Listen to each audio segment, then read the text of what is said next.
Hello, everyone, and welcome to ZSR2. Welcome. We've got ourselves today C2R, Max Randos. So let's run one. We've got a four-way race tonight. I'm Star with me on comms and as Marai. How are you doing? I'm doing fantastic, Star. This is going to be an interesting race, as it always is, but even more interesting than usual because it is a four-way race. Yep. After some scheduling shenanigans, we got ourselves a four-way. We have Animus and TAH are racing each other on the left, and Cooper and Mooney are racing each other on the right. Yes, and they are all, for anyone curious, they are all racing the same seed, so there is no confusion between the two races. Mm-hmm. Been quite a while since we last did one of these, so this should be good fun. Yeah, I've never commentated one of these before, so it should be a little hectic. I would imagine both in the commentary and tracking and audience perspective, but I mean, that's the way we like it. It's kind of like a Z2R Bukkake of sorts. Yep. This is, we'll see about a few other things. I won't tell you everything about the sea just yet, but yes, their inventory is more than just a little bit stupid.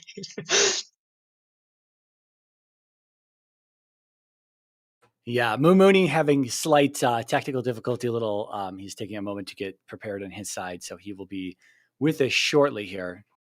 I don't know exactly what you guys can see on the audience side, but we're still waiting for Mooney to come up and go live. Having a few issues. Apparently, a computer update or something messed with his things. That's funny. That hit me last night, right before the weekly, when I opened OBS and thought, well, let's just update it. And then Stream Elements was like, all right, let's just update it. Then all of a sudden, I had to update my driver, and here I am, 38 seconds before you drop the green flag to go on the weekly, and I'm generating the seeds. So that was a lot of fun.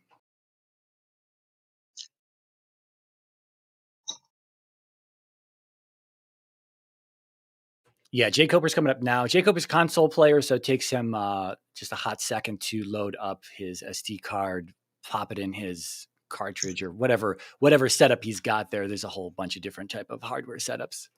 Yep. I guess Animus is a console player as well, but that is another reason why. Okay, so Animus might have a slightly lower quality capture because of that. jkoper, I believe, still does have a slightly lower quality capture because of the console thing. So don't let that throw you off when anyone's watching here. Yep, it will generally cause slight differences in color of palaces as well Oh between yeah. between different consoles and emulator. But unless it's like green versus bright orange, it's not a huge difference. Yeah, the emulators and whatnot, or they have different palettes that you can choose. Some things are more saturated. The NES tends to be a little bit more desaturated in my experience, especially when capturing via hardware.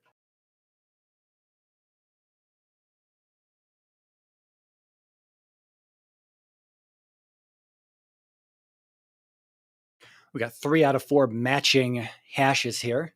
Just waiting to see jkoper's side. I would imagine his is fine though, based on what's going on in the race room. I'd assume so. And yes, they start with a ton of stuff. We have boots, glove, flute, hammer, thunder, and fairy. Okay.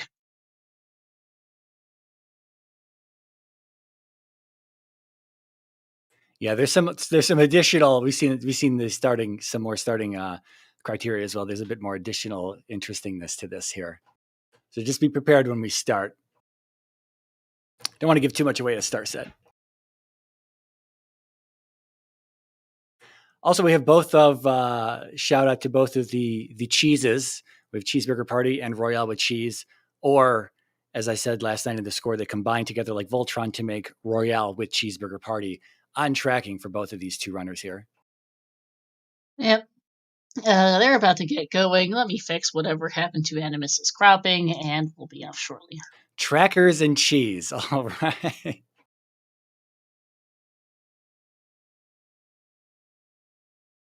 I'm going to do a quick refresh here to make sure I'm synced up because yesterday, doing commentary, I was a little ahead. No worries. All right. Everyone has readied up. We've got 10 seconds left on the timer. And let's see how chaotic this ends up being, because four ways will be chaos. And we're off. Okay, that is 3 lives and 3 gems. Alrighty. And a castable, And a castable vanilla thunder. shuffle. Castable thunder at level 1. Yep, castable thunder and not castable fairy. Yeah, it'll be interesting to see how fast that comes down, though. If thunder's that cheap, I wonder if the magic multiplier is going to be friendly to them today. Jump in. Oh, hey, a cave to Maze Island right by Rando. I'll just say this is insane watching this right now, but I did see the cave to Maze Island there.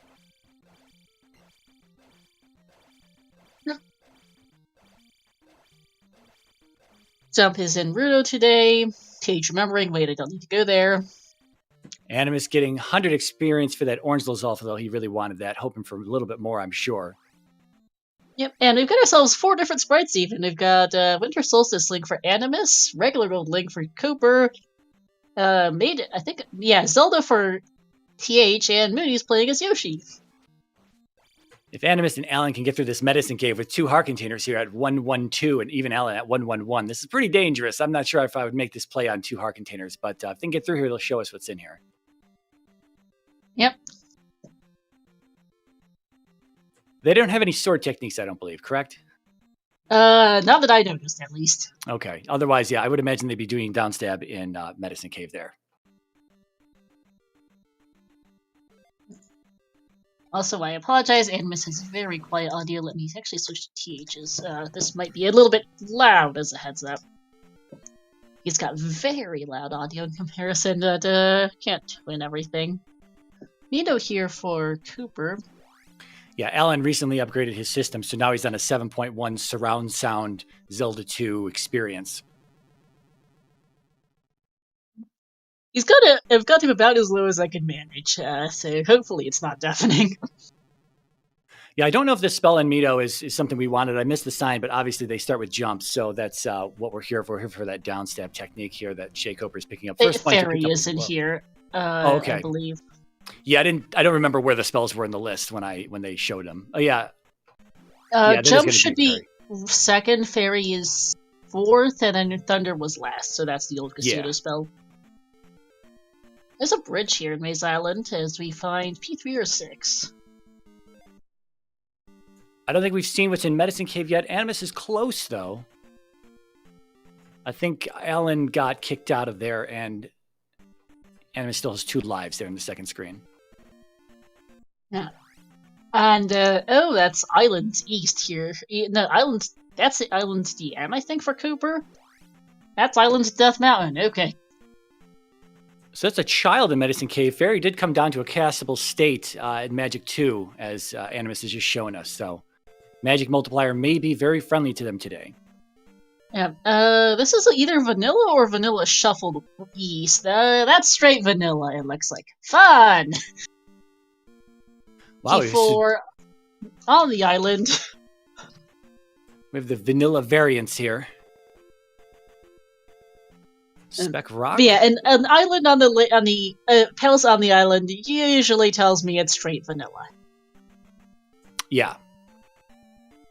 Yeah, especially with the water tile just above it as well. Oh yeah.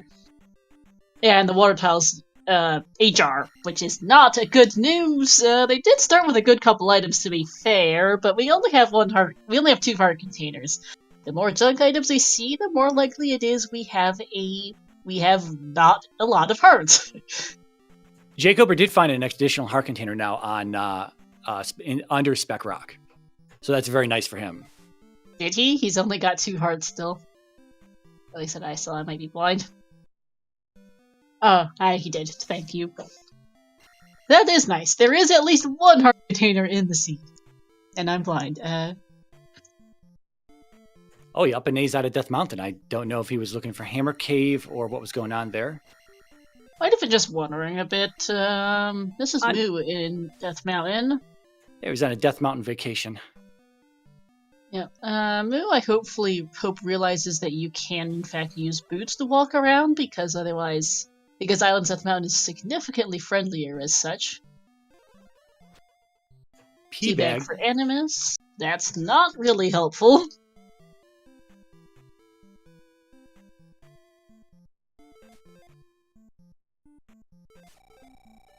Yeah, this is no brewer for TH. I missed what spell was in here. Fire, I believe. I thought that was Rauru, but I might have gotten the two mixed up. Nope. It is Rauru. This is the result of a 4-way race. Yeah. And here's a P5 at whatever location that is, because I suck. Zero letting us know that Shield was in Nibiru. Thank you. Also, keys in the drop pool. We don't have the magic key just yet, so that's going to be useful a little bit. Save on some fairy costs. Will.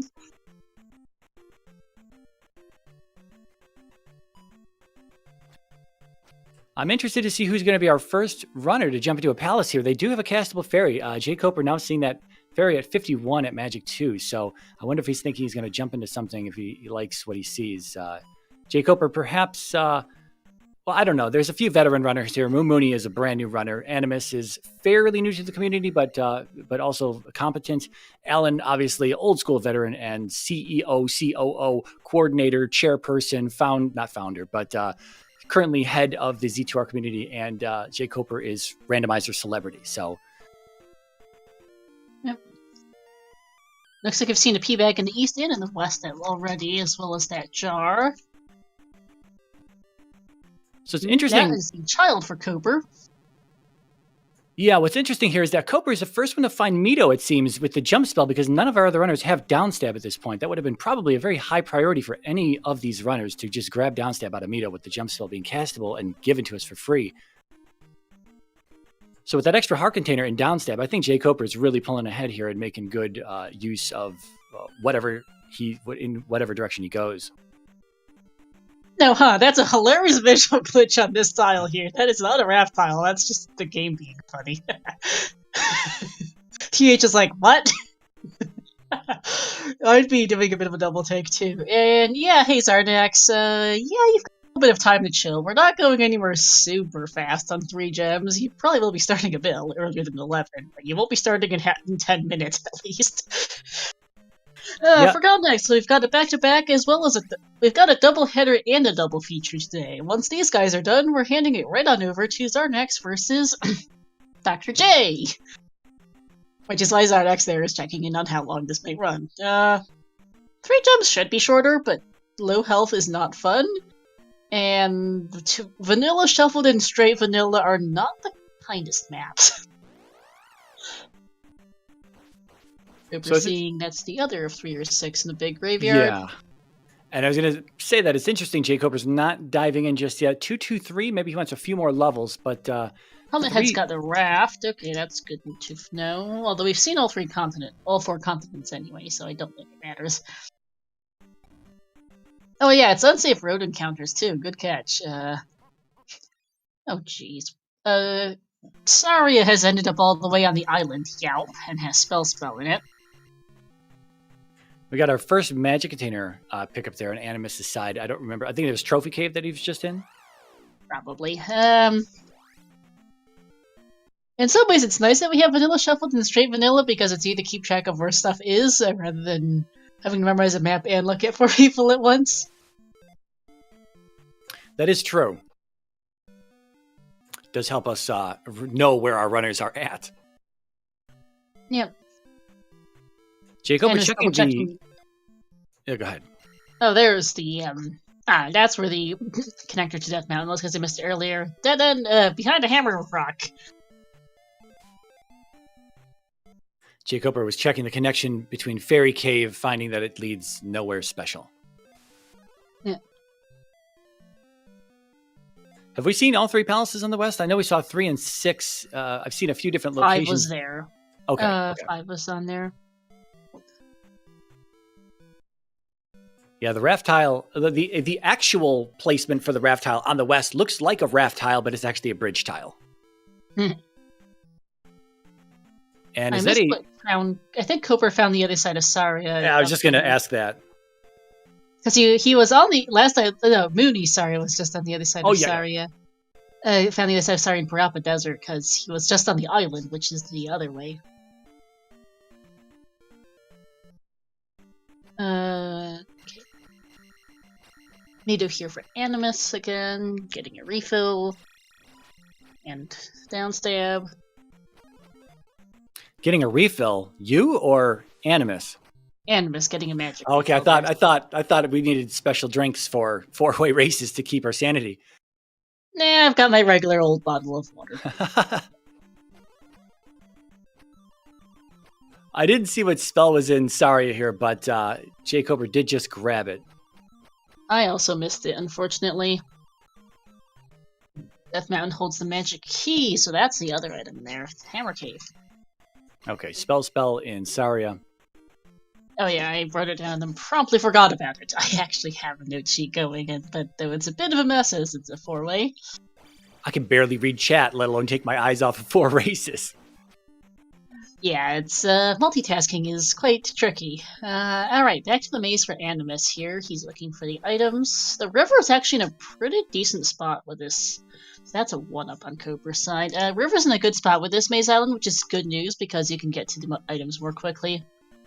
Or you can explore more quickly when the river's in a good spot rather than on the edge of the map. This is yeah, P5 definitely. for TH.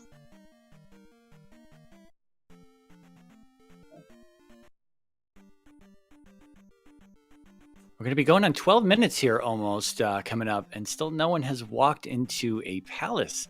I'm a little concerned that maybe Swiss rounds for round 1 here. Maybe it's a little forgiving because it is round 1. Our runners are maybe just kind of getting used to this, but only 3 gems. You might want to place those, get done, and get in GP. It's hard to tell, I might, because it's only it is a 2-hour continuous start, but at the same time, you've gotten this much stuff. You know, there's not going to be that much time to explore, considering everything's accessible right away. Well, opposite of commentator's curse. Yeah. Oh, sorry. This is Maze Island, by the way, for whichever one of your 6 this is. Okay, so we still have 1 more palace at large for identification on the west then? I believe so, yeah. Okay, because I remember 4 being in the Palace 5 location on Vanilla East. Mm-hmm. I don't believe we've found our way to the... Or I don't really think we've seen the area around the Vanilla starting point yet.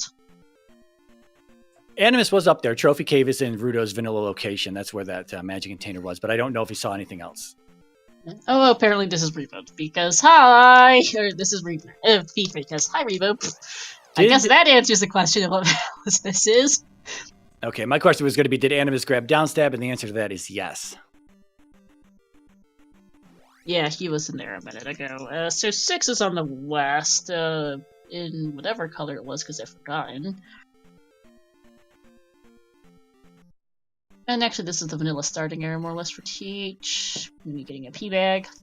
Yeah, jkoper's right behind him. Oh, GP was in the swamp in the west, thank you. Missed that earlier. So that solves our issue. Our western palaces, so 1, 2, and 4 are in the east. I do wonder where Mito is hiding. I don't remember its location, because Alan still doesn't have downstab at this point. I don't remember either, I'll be honest. There's the magic jar for TAH. We haven't seen either item on Maze Island just yet? We have not. Okay, still looking around then. Perhaps hoping for a heart on Animus' side. jkoper is still the only one who's found the 1 heart so far on under Spec Rock. Mito's normal exit to jump cave. Thank you, Patrick. Okay. Coper and TH both going all the way down to this, the northern exit of the cave, and finding just a forest tile to get our magic jar as our first item maze. That's good to find. And this is, I believe this is P6 for Mooney, this obnoxiously bright green color. I know P4 is a bright blue. This is not that. A nice bright mint green. And that's GP, yep, in the swamp. Yeah, P5 is dark brown, P3 is bright yellow, P4 is a rich blue, and that's a pretty green. GP is also dark olive, I guess, and then, yeah, P6 is this shade of green.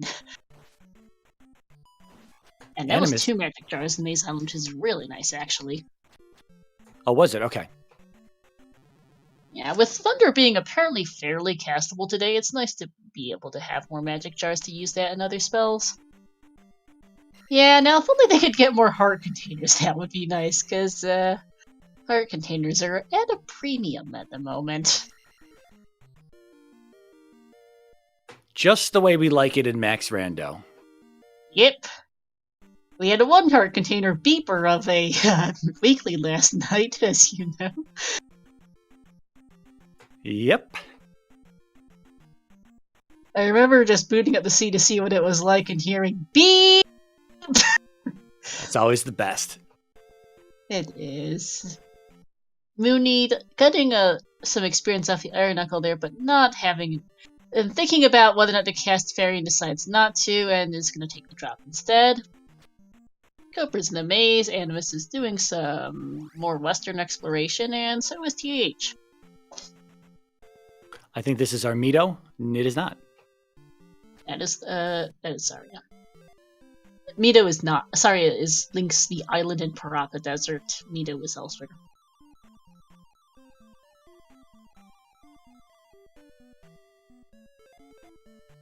Animus trying to give the Blue Lizalfa a hug unsuccessfully.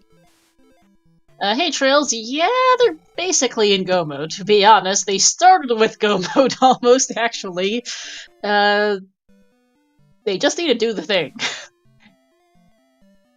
Yeah, it's taken our runners a little bit of time to jump into palaces. Animus still the only one who's gone into a palace at about the 12-minute mark, and Rebo was very close to the start, placing the gem at about 13 minutes Gone into a palace. I mean, Mooney's in one right now, but it's P6, so it's gonna take a while on 323.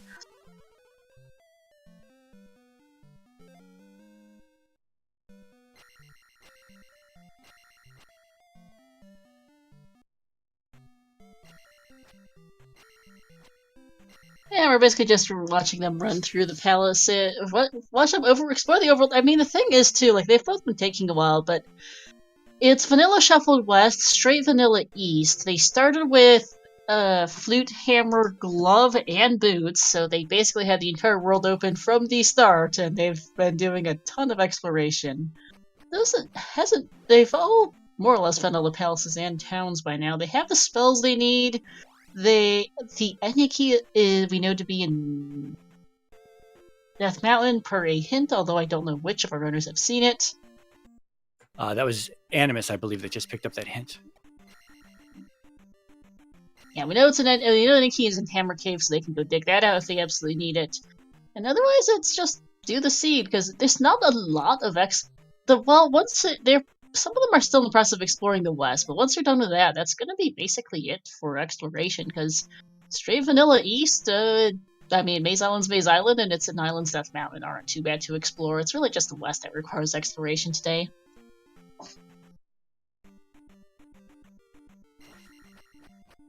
When I'm taking down that Orange Iron Knuckle, this is not a particularly kind seed for a new runner, unfortunately. They're probably not one you necessarily super want against a veteran like jkoper, where you start with a lot of stuff and it's just run through the seed as fast as possible. But they're doing a pretty alright job with combat, and especially on not amazing levels. 323 is not ideal for P6. And they've been holding up fairly well, considering 2 hearts is never nice, especially when you're new. That's attack 4. jkoper finally digging into this palace as well. I don't know if he knows whether it's 3 or 6 at this point. We know it's 3, and that Rebanak is not too far in. Nope. Yeah, attack 3 was not super great, but maybe actually managed to take down a couple different Iron Knuckles and some other enemies besides. Does decide to take one look at the Doom Knocker and turn around. I don't blame him. Attack 4, I think, is a bit better, maybe? Maybe not. There goes the Stealthus there. jkoper is not... This Iron Knuckle took a while there on jkoper's side at attack 2. Does get him attack 3, though. Yeah, I think jkoper's normal leveling strategy is to power level attack, but with this low heart container start, I think that's forced him to put some levels into life. Ooh, that's a dead end for Mooney. Just gonna take the death to get his magic back. That does put him down to his last life, though, and Barba's not a fun time. I disagree. Barba is an incredibly fun time. You just got to give the dragon a chance. Mooney's also going back for the P bag, which I don't entirely fault him for, honestly. And that's a 200-point P bag too, so that's not bad at all. Passes up the magic level, but only 20 away from a life level, so probably wants that life level. I think at this point you want the life level, and there we go. Or no. Could have been a fat finger there. Could have been an accidental press. Could be. We've all done it. We all have.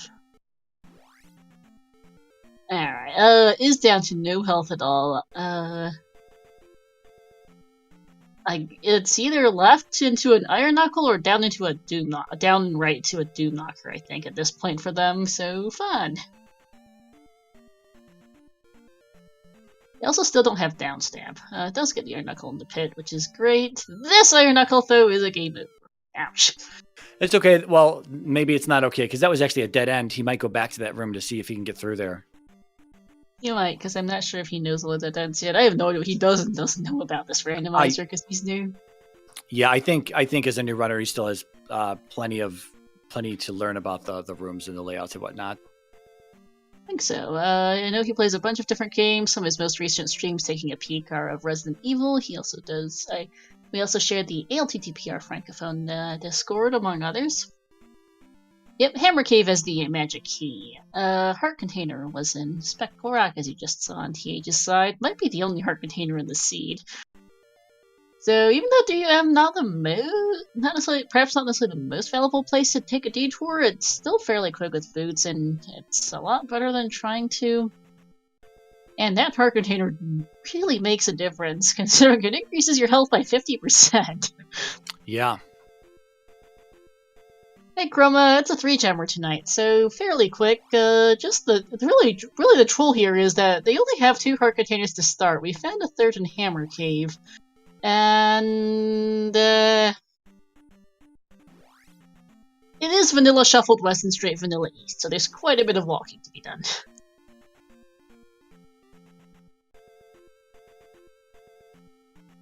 It's Iron Knuckle kill there for Mooney. This should be they're pretty close to life 4 here. We were talking about how Rebanak was found very quickly for Animus, and Animus likes to go left in dungeons at times. And so it seems that Rebanak was actually left inside of P3, whereas jkoper went all the rights and no Rebanak until he went left. So that's why we thought Rebanak was pretty close to the start. It took a few minutes in P3 for jkoper, but he's done with that now. Second place, a gem, also in P3. Yep, and that's a death for Mooney. Animus is in a palace that we haven't seen yet. I'm not sure if this is 1 or 2, but it's not 4. It's 2. Okay, nifty. Which I think puts P... I don't think this is the Valley of Death palace. I think that puts P1 in the Valley of Death. Yeah, this was Three-Eyed Rock. Figured.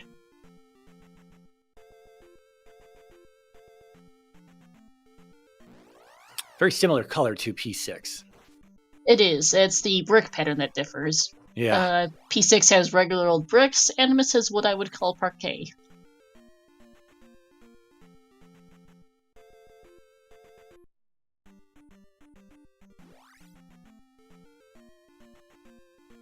This is a very annoying key to get, especially with all these heads attacking you. There we go. Yeah, P6 probably not the kindest palace for Mooney to be jumping into here. No, but he's done an admirable job with this kind of terrible palace as a first dig. And yeah, to be fair, you never really know. I mean, Barbara could have been 3 rooms in for all we knew, but clearly not 3 rooms in. No, this is P6 is being a P6. It's taking a while. Helmet Head, though, was very quick for Animus, because he's done. Yeah, I wasn't really watching where he was going. I wonder if he took another left to try to find the boss. That would be interesting. Might have been. I don't think he did, though. I think it'll just pretty much go right and you're there. jkoper and Darunia, probably about to pick up Upstab since he's here. Looks like it. And the life spell is here as well. They have the child, so... might be worth it with such low heart containers at this point. Kind of put your ego aside. I might put my ego aside and pick up life in this situation as well. went right, left was key blocked. Fair, thanks. Cheeseburger party? And actually, yeah, that's a point. So 2 and 3 are both fairly accessible first gems. Your third, though, is a harder choice. P1 is in the Valley of Death. I don't think you're hiking all the way out there for that. Don't have Reflect for P4, and then you get to pick between P5 and P6 for your third gem, which is, have fun? I always ask myself in this situation, what would Trails do? And Trails would pick P5. So, well, I don't know if I would follow that, but no, I don't know if that's true. He might pick P6. He's in the audience. Yeah. He can let us know.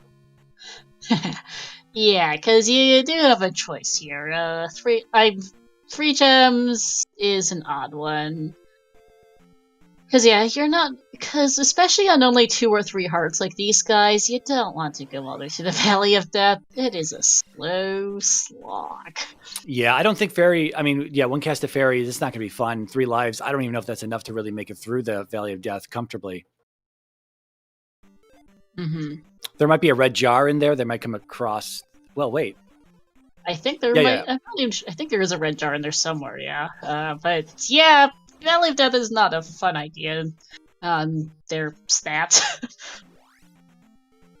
Fairy is still fairly expensive, I think. It's not trivial, at least.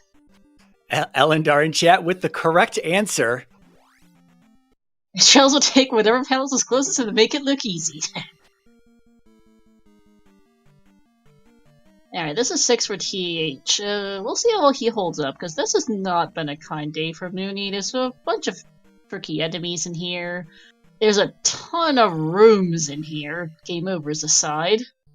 Yeah, and as a new runner, you think, is this like sunk cost at this point? Is it like time to just get out of this palace? Or do you say to yourself, well, I've explored about 90% of this place already. The dragon has to be around the next corner that I go around if I can make it there. Yeah, shout out to it being Doom Knockers on our drippers.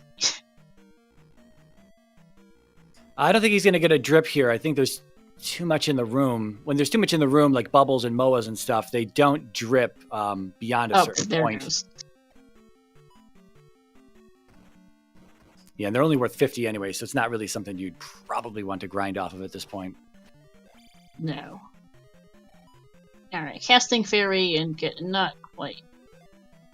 Good timing of the jar. Three out of 4 runners in P6 here, so we'll see who finds Barba first. Yeah, Mooney's been in here for the last at least 10 or 15 minutes. I've slightly lost track, but it's been a bit. Jump. Actually a dead end. At least there's a 1 up at the end of it.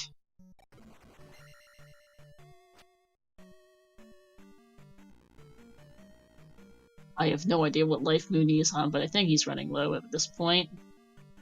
Been a minute since he last came overed. Just trying to make sense of where our runners are ahead in P6 to see if I can recognize where we've been and where they're going. Room Animus in is definitely familiar. Yeah, I think this leads to the dead end that Mooney had shown us earlier, right here, yeah. I think so.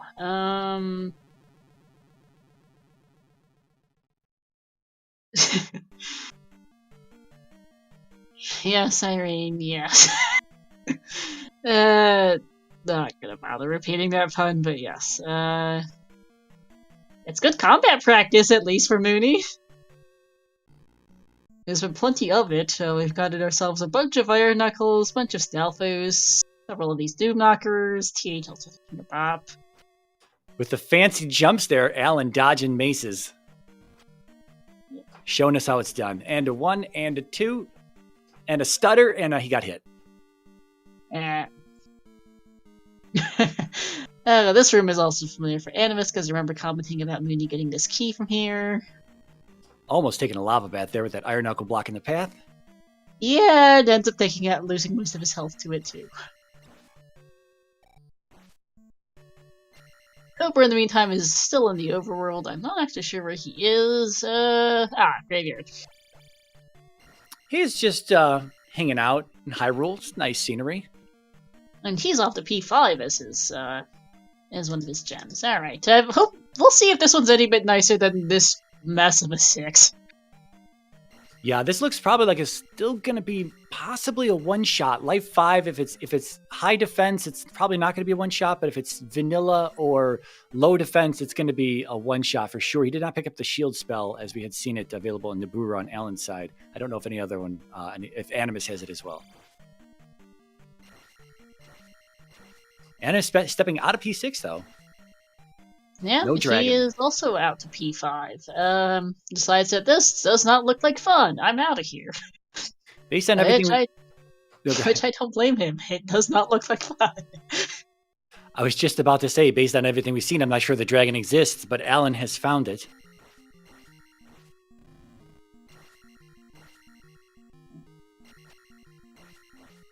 Yes, he has. Waiting for in fairly short order, all things considered. Okay, so jkoper also stepped out of P5, or he wasn't. Oh yeah, he stepped out of 5. Now he's into 6. We'll see how this goes, because I didn't quite catch what path he took to get to Barba, but it was one of a few different choices available here. Yeah, for as much as I was trying to pay attention, I do not know the route that he took, but it didn't seem like he was in here for too long.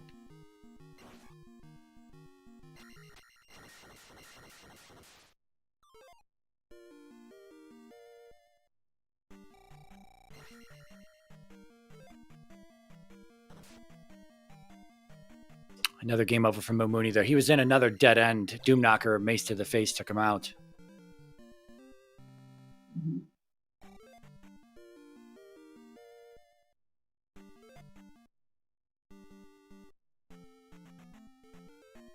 Just trying to think of what I would do in this situation. I would have probably dug P6 as well. Finding 3, finding 6 would have done those probably. I don't know if I would have done 5 with such low heart containers, just knowing that I'm a little sloppy on my Guma fights. Trails tends to give me low numbers on my trails, on my Guma fights. So I have improvements to make.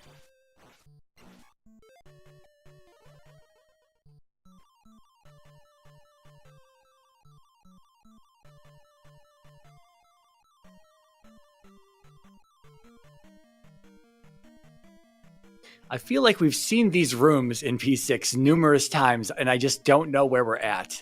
It's kind of it happens if you're not playing. Sometimes it's difficult to really just map out a palace. I have no sense of direction whatsoever, so I just try to remember major landmarks, I guess, and hope I have an idea, which kind of works.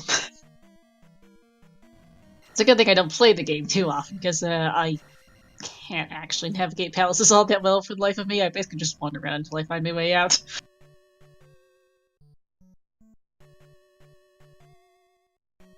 I think Ellen is in 5 as well?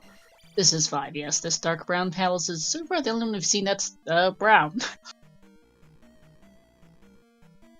Different shades of brown, but it is brown. Yeah, I was just pretty much what we were talking about earlier, different palettes between emulator versus hardware here.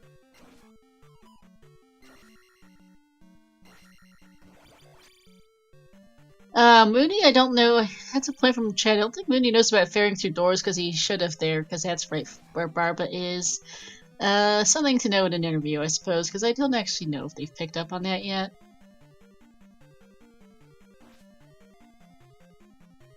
Yeah, it's hard to know. It helps to have like vanilla Z2 knowledge when you come into. Well, I mean, it helps to have vanilla base game knowledge whenever you're going to a randomizer period. So that would just be a standard vanilla thing.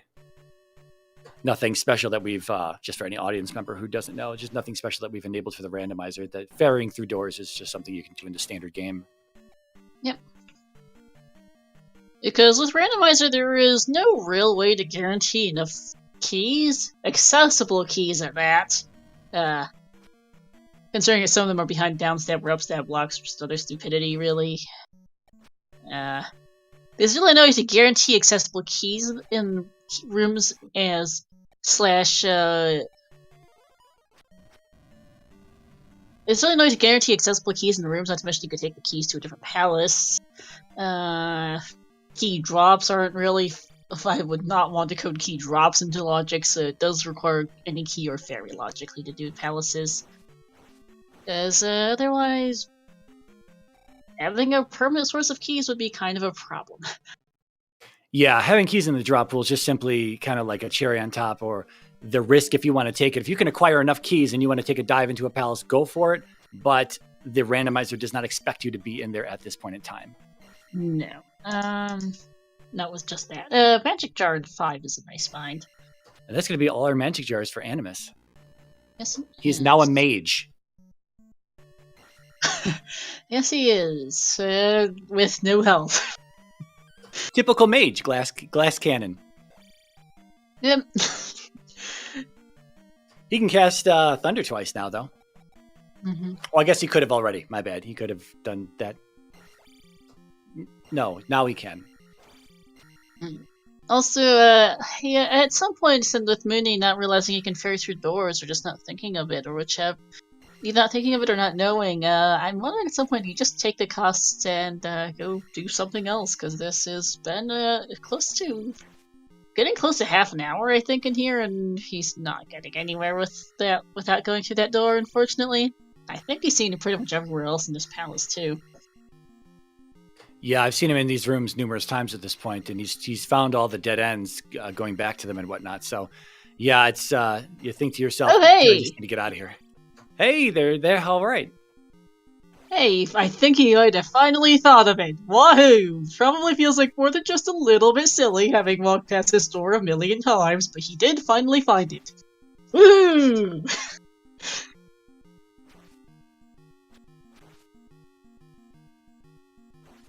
Alright, here's Guma for Animus. That will be the first person to get you 3 gems here on stream.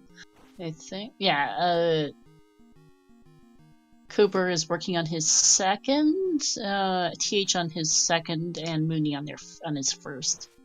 It's a 3-gemmer trails. Alan is showing us the cheese strat on Guma here, keeping him on the side, making sure the flail is not going to spawn and hit you in the face.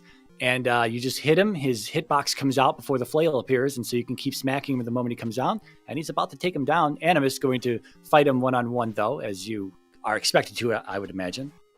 Yeah, as the developers intended. Mooney takes a game over to Barbara, but does finally know how to get there, so we'll evacuate pretty quick. Because it's actually not that far from start, you just have to go through the door, which, to be fair, on lower magic levels and not a lot of room for fairy is kind of sucky. All right, so Alan placing his second gem there, gets the Guma kill. Animus about to kill Guma, but it's a one-shot, and this, if he places this gem, he'll be the first to 3 gems, I believe, here? He should be, yeah. Yeah, Copra's working on his... Copra's working on his third. TH only just got his second, and Mooney's still on his first. Wow, that was an unfortunate death there on Animus's side. Mm-hmm.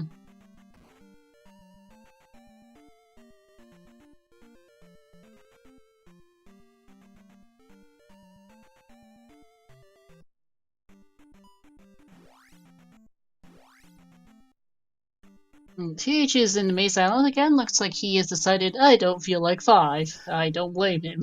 I don't feel like, we're gonna go do 3 instead of 2 here, which, yeah, 3 is the closer between 3 and 2.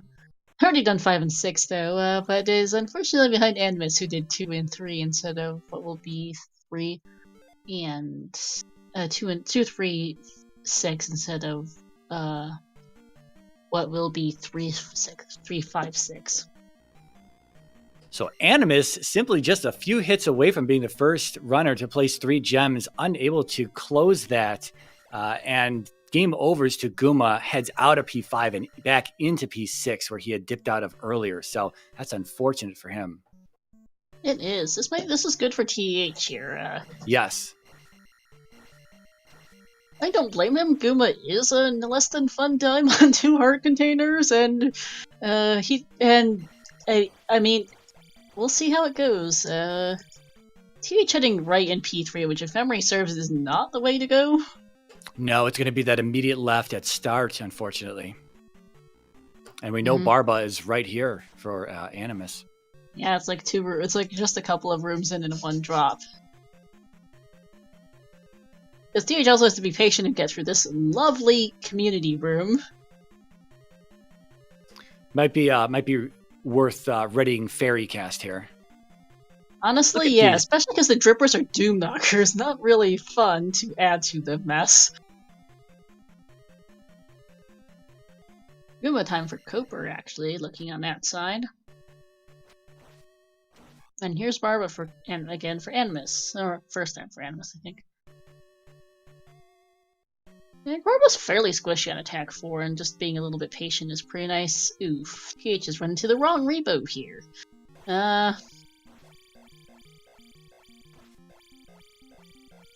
Yeah, that's Rebanak's brother, Robanak.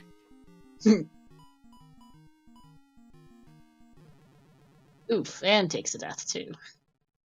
But that is gem number 3 for Animus. First of our runners to get to 3 gems, and gonna take a magic 5 and get out of here. Bit of a reflection of how the seed's gone that we're 41 minutes in, seeing our first runner to get to 3 gems, because usually it's a little faster, but these 2 hard containers have not been nice. Yeah, jkoper was just seconds behind him placing his 3rd gem, so he's going to be off to GP as well now. Yeah.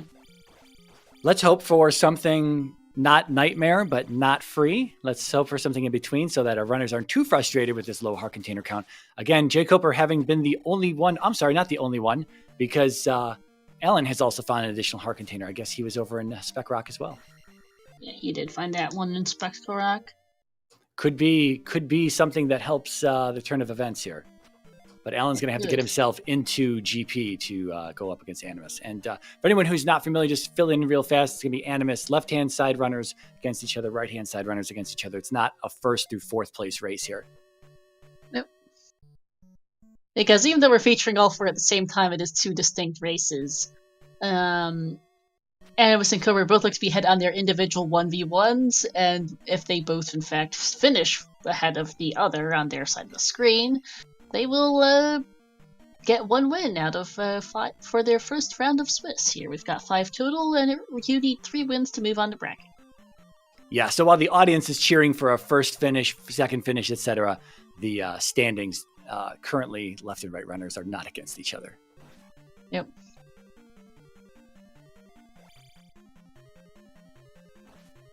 Hey, Mooney has finished off Barba! Woohoo! Very nice. Nicely done, and that is going to be their first gem. Well, once they get their magic back. Coper in the longest elevator shaft known to man. Yep, and then we get through this lovely, fun, fantastic, block-breaking community room there for Coper, and now into this mess. It's going to be a drop for him. It'd be interesting. Animus is going to not go the same way. Okay. I like to see a little divergence here. It's nice to see. Oh, no, I lied. He's going to go the same way.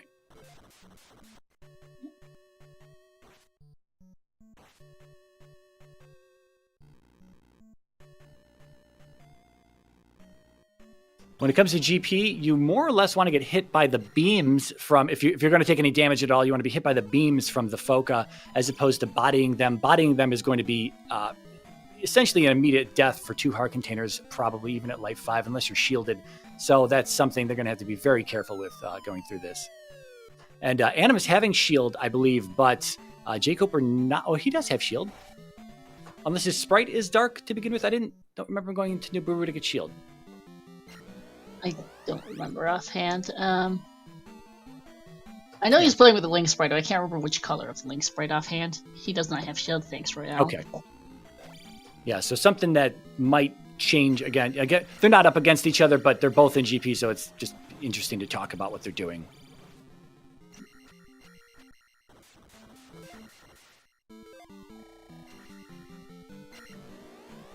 Okay, and apparently that drop was a loop back to start. So, back to start. Now, there's actually quite a few different paths from that elevator shaft. TH has gotten his 3rd gem place now. And this looks like a loop back into itself, into this modified Jackamus room here. Yes, it does. Fantastic. Got Loops! I roll from jkoper. They're getting the Foca out of the statue head. Yep. He's like, thanks, game. Thanks. Our ropes one-shotting Animus, that is an ouch. Life 5 just not the most effective, but also 3 hearts just won't do a ton for you anyhow. Only 2 hearts just doesn't do a lot anyhow. Animus likes his lefts. Oh, he is going left now. I don't think going up with that elevator got you a whole lot of anywhere, so going left here makes sense. Running into one of these emoji rooms. I thought it was a loop trails. I could be slightly mistaken, though.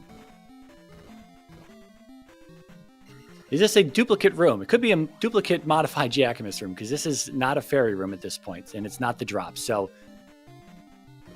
Yeah, this is... We've seen the fairy and the not fairy. The fairy locked and the not fairy locked variants of that room that jkoper just went through. That is a dead end for Animus. Deading a chicken. Okay, so it looks like this might actually be the right idea for Koper. Mooney is in 3 while we're looking in that, in the meantime, and TH is doing something that's not going to GP. That was that second modified Jackamus room was a loop back to our 4-way elevator here. Oh, nice. So left here, I'm trying to remember what is an option from this early elevator. Yeah, I would just go left at start at this point. I don't know. Animus, again, this is what I was kind of alluding to a moment ago. With Animus loving to go left. He's not taking that first left at start.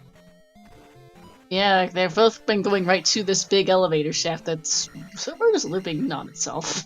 And I agree with Trails in chat. Go right at the 4-way. Oh, wait. Left at start was a dead end. Thank you. Okay, okay. So apparently it is to go somewhere from that big elevator shaft. We're not quite sure which path from the big elevator shaft, but it's one of them. TH getting into GP now. Yeah, we'll see if his 3 heart containers make a difference. He might go the way that Animus is not going, and that might be the deciding factor here. Okay, Animus heading right at this elevator. There's T-Bird for Koper. Okay, that's a loop for Animus, I believe. Both variants of that, the fairy and not fairy locked ones, are loops. Getting his magic back with a death. Oh, actually, never mind. That's a death. Game over. Ouch. Oh wow. Yeah, probably completely forgot how many lives he had left. Sometimes it just slips your mind. Yeah, otherwise I would have probably taken a different route. See if you can explore a few different rooms before you take T-Bird. So I think Animus is headed back through the room that he just saw. This modified Jackamus, I think, yeah. And it's Kingbot taking out a decent amount of his health, because, well, 2 hearts.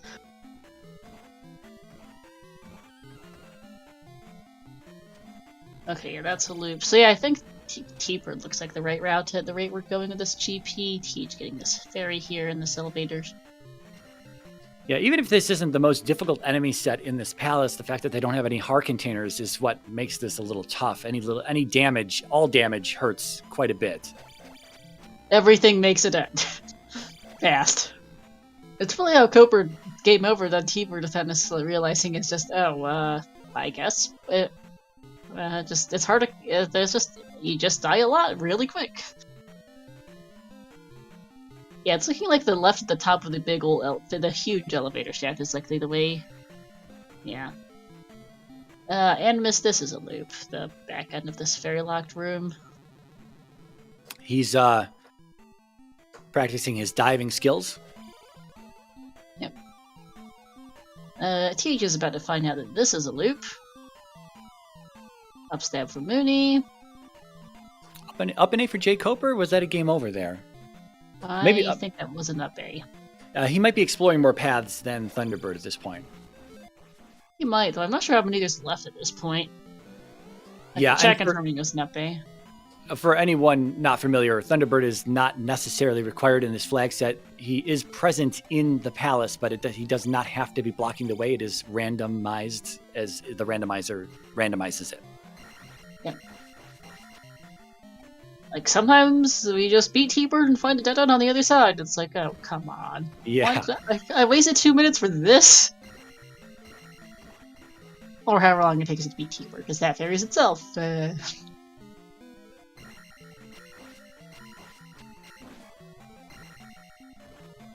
Mooney in Daruni, I believe, picking up the life spell. Yep.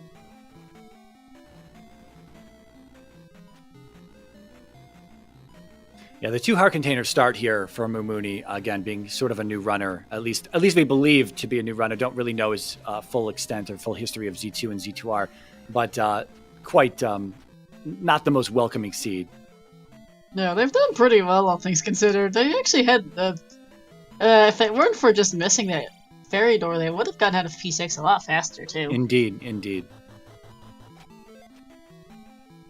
Animus are the bot by the bubble there on the disintegrating bridge, headed into the lava, emergency fairy maneuvers, and he's out of there.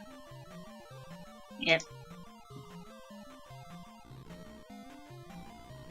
Luckily, just enough to cast that, too. Bubbles. Getting hit by bubbles is going to deplete your magic.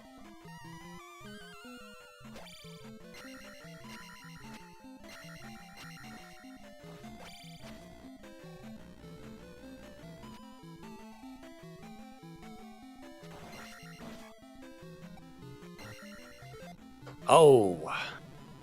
Could not escape that bop into the lava, though. jkoper back to Thunderbird here.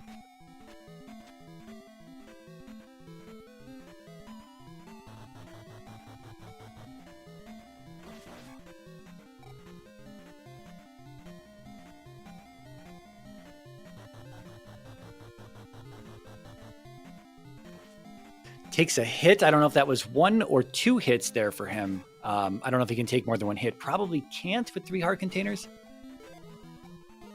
And not having shield. Okay, he was at partial health. Yeah, I didn't see him walk in here. So, simultaneous T-word fights for Animus and Cooper. TH is dealing with one of these, which is not going to get him much of anywhere.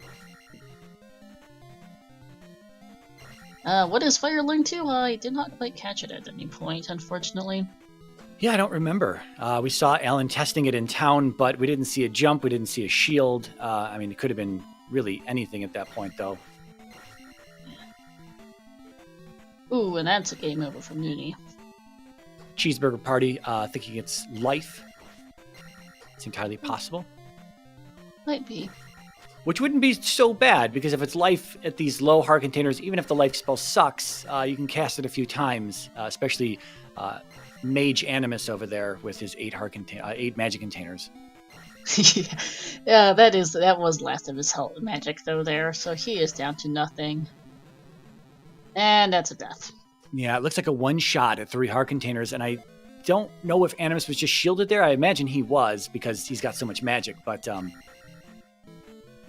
I don't think shield is enough to stop the 2 heart container, the 1-shot from Thunderbird with 2 heart containers, even with shield. Yeah, I don't think so. Does look like okay. Cooper does take him down. I was going to be as worried about Com's curse there, but does take T-Bird down. And let's see how much more of GP's left. We have seen a good number of rooms, but there might still be some left. Yep, there is. Got this lovely community room with the chicken statues.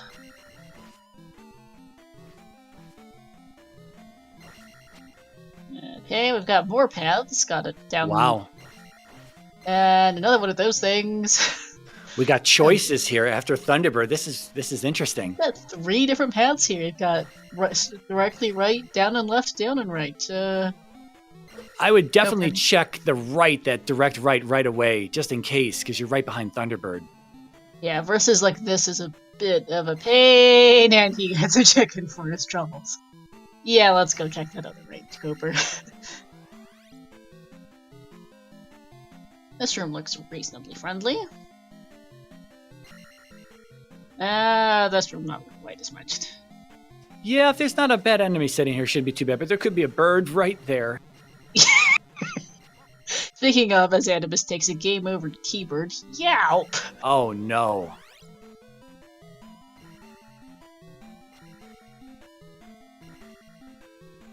jkoper showing us the damage that the beam does to you, only 1 heart container, as opposed to getting bodied by those birds, would have almost killed him, if not outright killed him. Alright, gonna get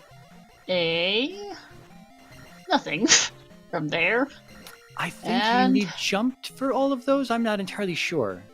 I'm not sure either. In any case, Curtain Room, the regular variant with a blue chicken in it. And okay, so Thunder was 62 at Magic 1 and is still 62 at Magic 5. Just noticed that's a Typical game randomizer. Yeah. Yes, indeed, Mirai. Apparently, Animus could have taken one hit on T-Bird's shield. Gotcha.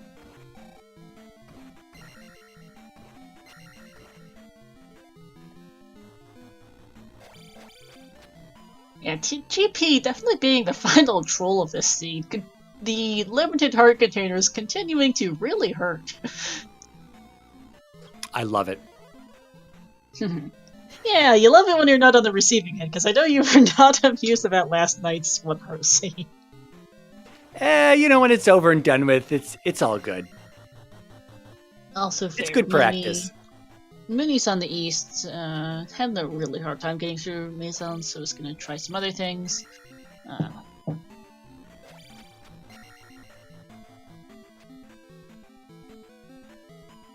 So, more of GP, everyone. No idea which of the three paths after T-Bird gets us to Darkling, just that there are three. As of right now, none of them have been eliminated. Here's T-Bird for TH, speaking of.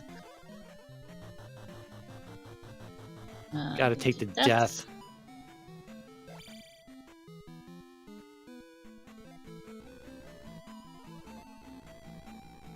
So he's got 2 lives here. Well, Animus has just made it back, and he's going to be able to walk right through this room. So never mind. I was about to say if he can get through Thunderbird quickly. Oh no, Animus is not done. I forgot. No, he died to T-Bird earlier, so is back to here to fight him. Looks like we got a race on our hands. We do! We've got a real race on the left side. They are both on T-Bird at the same time, with fairly comparable stats and about the same amount of lives. Should be fun. Both of them at 4, 5, 6. Alan has 1 more heart container. Coper is back in the chicken statue room in the meantime, and Moomy's taking a dig in P4 just to see what's here, I guess. Gonna maybe get some experience. So we're seeing some fire cast here, so our runners must know it is the life spell.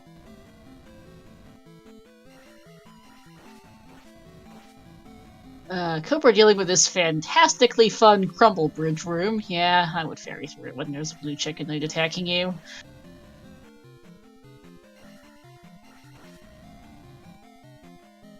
The sync here continues to be quite considerable on Animus and TH. I guess I was mistaken that fire isn't life, because Animus just casts straight up life, so the fire mystery is still out there. Still and apparently can't read. Animus is 455, not 456. Whoops! Reading is hard. It's a little bit small on my screen. And C2 is fun. It's not nice. As Cooper went through that room and turned right around, I think that... that was the bottom of the L7. So if we see the... So that's something to keep in mind. And both TH and Animus take deaths to T-Bird at the same time. Okay. Remaining absolute neck and neck. And they're both on their last lives. Fires reflect. Thanks, chat. Oh, so actually Mooney might be able to beat this if I don't remember he has fire offhand, though. Yeah, that makes a lot more sense now that they're casting fire here. I mean, it would have made sense if it was life as well, but now that they are, the only other thing you would want to cast here is reflect in addition to shield.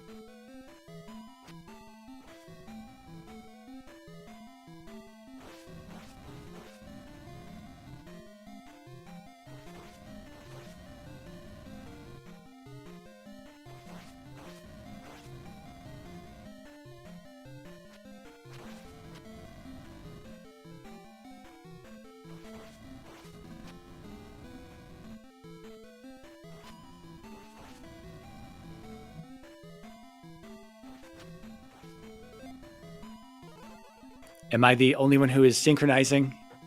I've been having to refresh my page every few minutes this entire race. Didn't want to mention it out loud in case it was just my slightly funky internet being my slightly funky internet. Well, this is the first time it's happened the entire race right here for me, so maybe I'll refresh.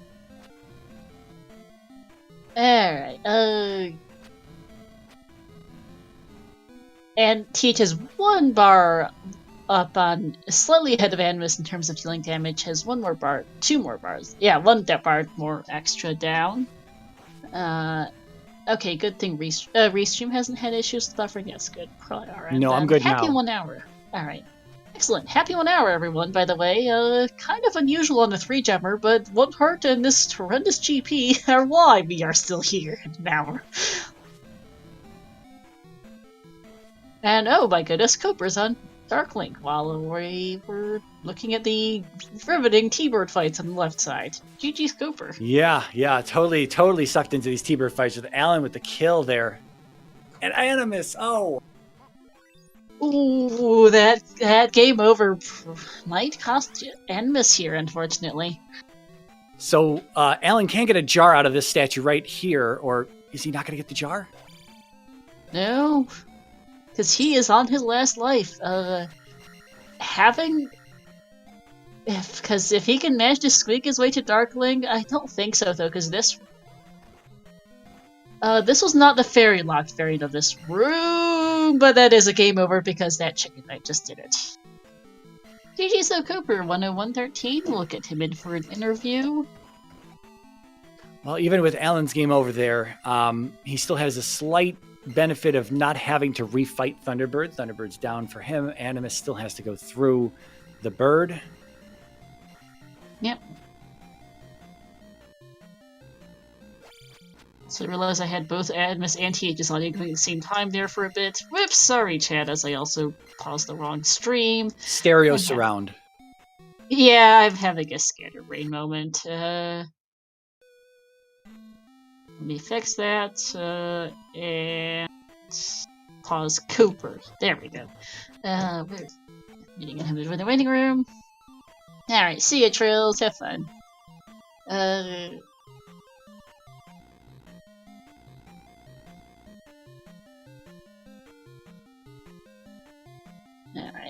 both Animus and TH still on that trek back to T-Bird.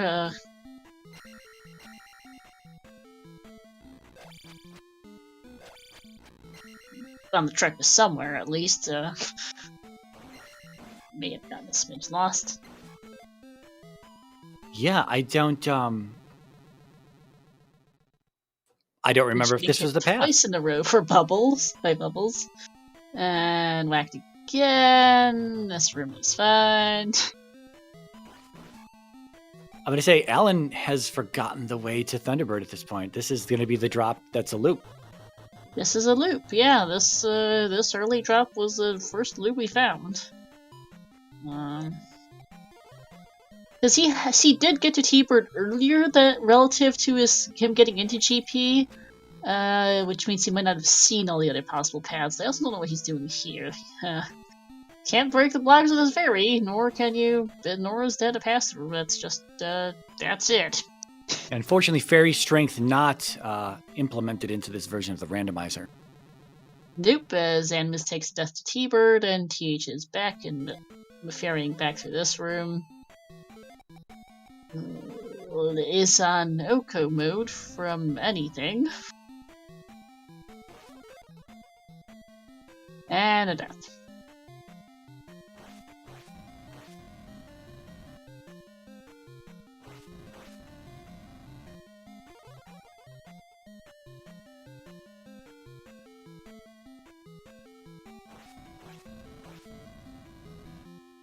Yeah, again, I'm not sure if this is the way to Thunderbird. We just watched Animus go through this, but I was watching where Alan was going, and Animus just hadn't made it back to Thunderbird, so I have no idea. Yeah. And an up an A.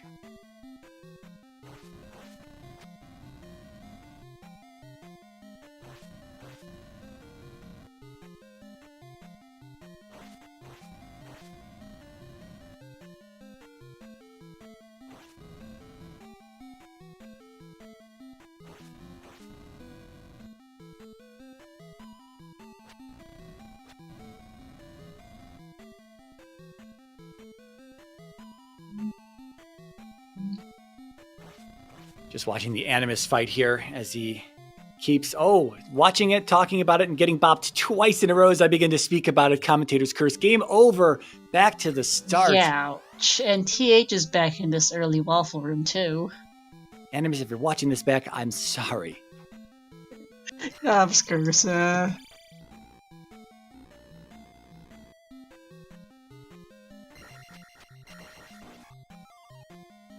Violently stabbing that rope as he walks into Great Palace here. Probably pretty unhappy with all these deaths to Thunderbird.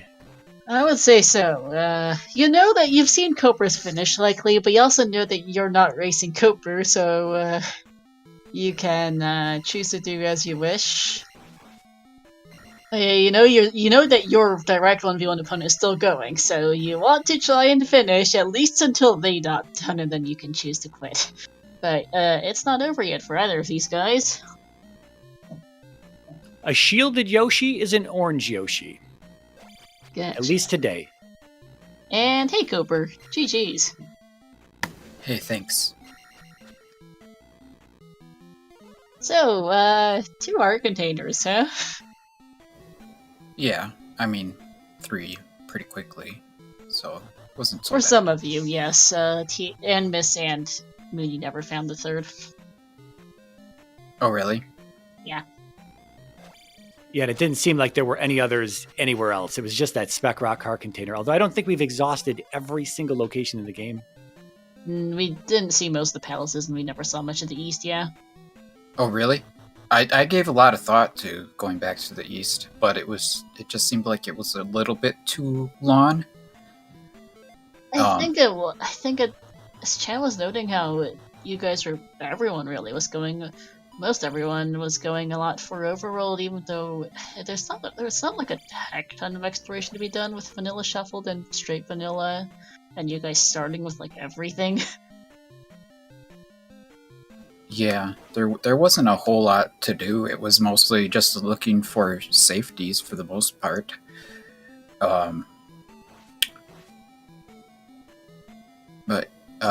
Yeah. I don't know. Everything I did seemed to work out okay. I wasn't convinced that going and doing 5 and 6 was the best plan, but I'm not sure if I should have up and aid out of Darunia.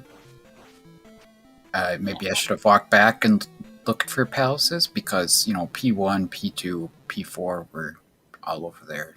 So P1 was the Valley of Death, P4 was the island. We didn't really end up... we saw some P4, we did not see P1. No one felt like going through the Valley of Death on this seed.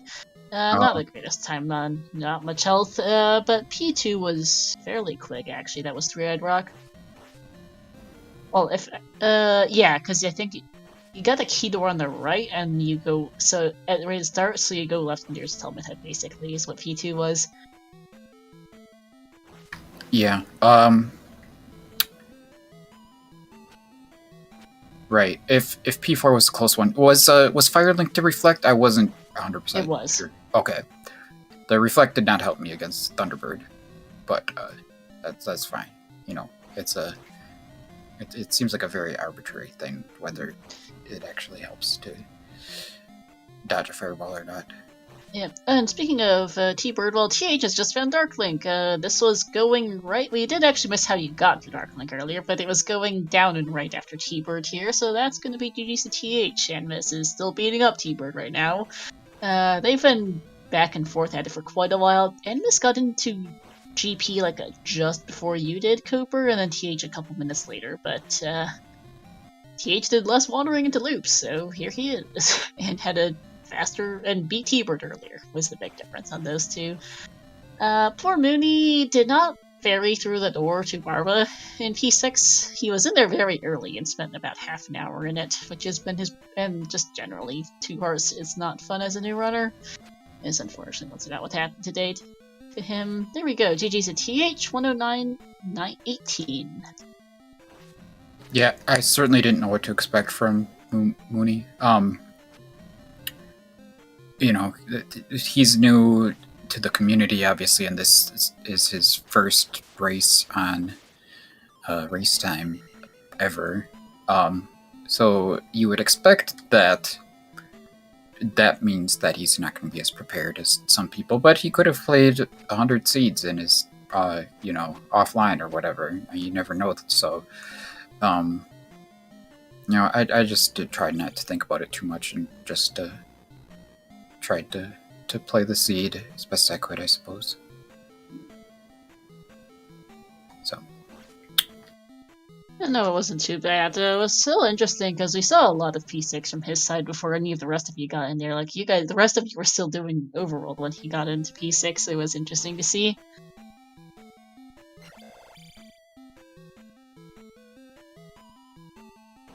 Yeah. I think having a castable Thunder at the start really helped to minimize the impact of 2 hearts, too. That was yeah, that really helped. nice. Never did drop in magic cost that I saw, but it was nice that it was castable from the start. Yeah, it's never really going to fall much below 60-ish. Not usually. Until, like, Magic 8, maybe. That's the best chance that it has to drop. But Fairy was also very expensive, the whole seed. It was nice that all of the magic containers were pretty easy to get, from my perspective anyway. I don't know how it worked out for other people, but... yeah. Yeah, I just want to add that you finding that third heart or the first heart giving you 3 hearts very early on was very, very good for you. You were also the first one to find downstab throughout any of the 4 runners. And so while you weren't the first one to place a gem, you were obviously first to finish the race overall. But that stuff, that early on, those early on finds, those digs, that one dig into Death Mountain there was really nice to have. And you were checking those pass-through caves, and I think that's what got you to Mito. Am I right on that? I think so, yeah. I was kind of at the end of a long chain, so it's like I just got to follow this through and keep going. Oh, wait a second. Wasn't Mito... Mito was right at the start, wasn't it? I don't think so, because you were the first one with downstab for a while, and we were wondering where Mito was exactly, because it was kind of hard to watch all 4 runners, but you had it for a long time before anyone else did. Oh yeah, no one else. Alan did not have downstab until like 20 something minutes in. Yeah. Yeah, I thought maybe it was right in the northwest of the start area, of where we started, I mean. At the bottom of Jump Cave. I'm not positive, though. You gotta have, seed amnesia so you don't get seed confusion. So yeah, when one race is over, you gotta just be like, let's focus on the next one, I guess. So, yeah. Anyway, I think that does it for me. Yeah, 1 moment. TH has just turned up in waiting room. Hey, TH, GG's. There we go. Hey. Mr. Heffley in the house. GG, congrats on the big win. Thank you. Right. Can you hear me? Okay. Yes, we can. Okay, good. Discord's being dumb. Hang on 1 second. Hang on 1 second. Discord's being dumb a little bit. For me, at least. Yeah, we can hear you just fine. It's the keybinds. That's what I needed. Yes. Tom. What? No, it's streamer mode. There we go. Streamer mode. There it is. Okay. Oh, that's what it was. Yeah. Okay. Can you hear us, Alan? Okay. There we go. Alright, so yeah, GG's. Okay. Yeah. Yes. And towing and missing joins the party, GG's. Hey, GG. Yeah, that was It was a pretty straightforward seed until GP Thunderbird. But, I mean, other than that, I thought it was a pretty fair, fun seed.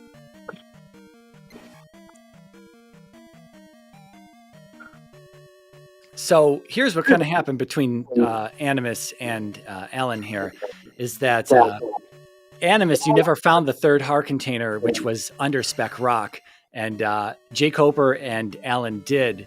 While Animus, you were cutting through the palaces early on.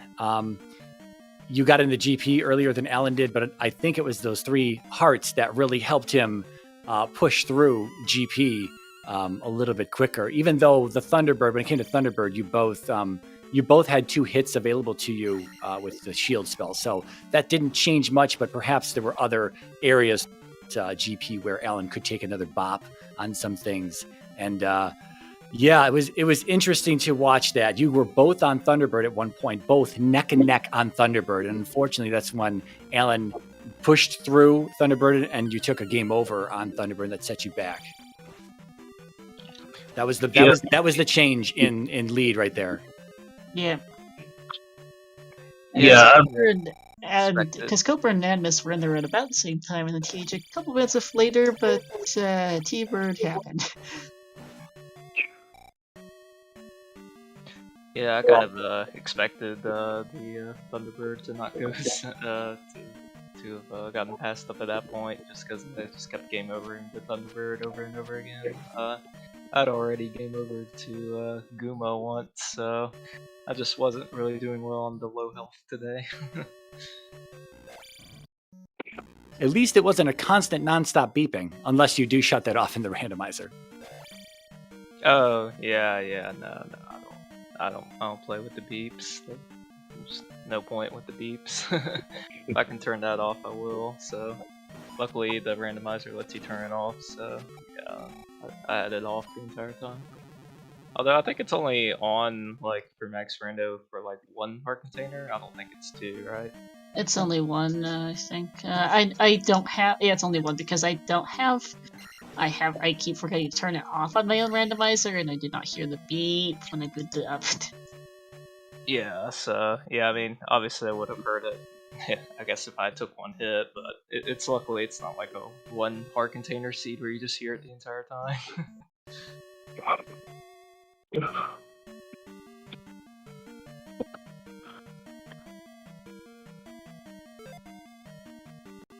Oh, wait. Oh.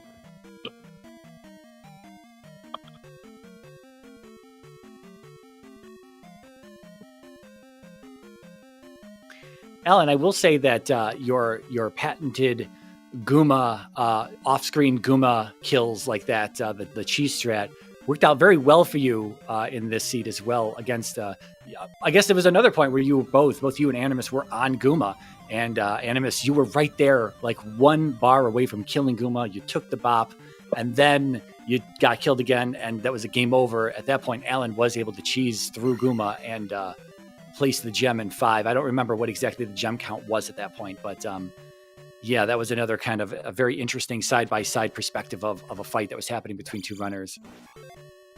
Yeah, that was my second gem. Yeah, the cheese and Guma is one of my favorite things to do in this randomizer, especially low heart containers or low life. It's I stink on ice at fighting Guma anyway, so that really helps. Yeah, I was going for my last one then. I had already dipped into a P6 actually and just didn't get anywhere the first time, so I decided to go through P5, and I feel like I almost full cleared it. I went through a lot of P5, and then I knew it was pretty deep to get back to Guma after I game over there.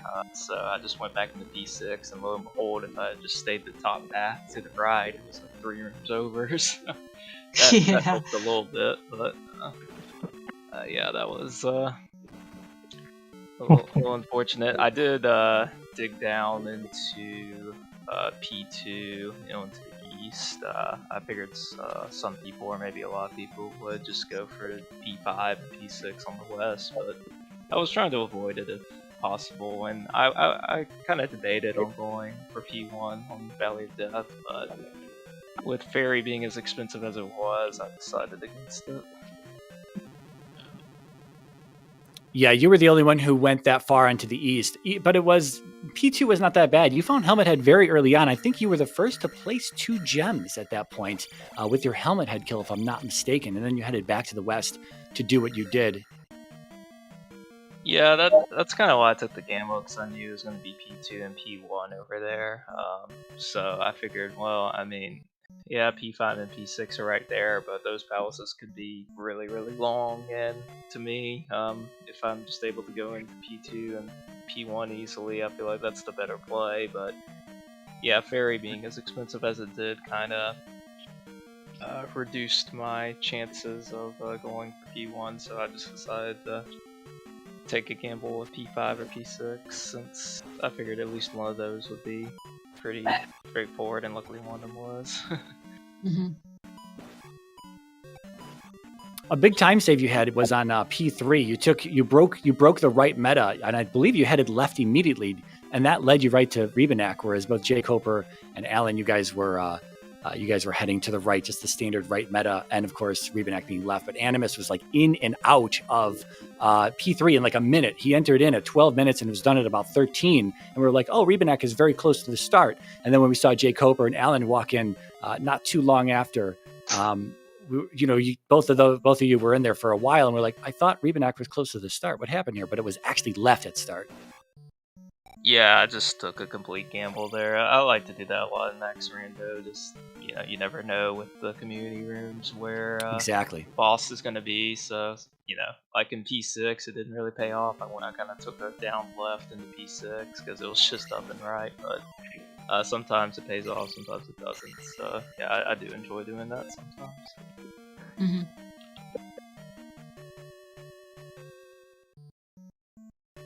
All right. Well, I think that's all I've got.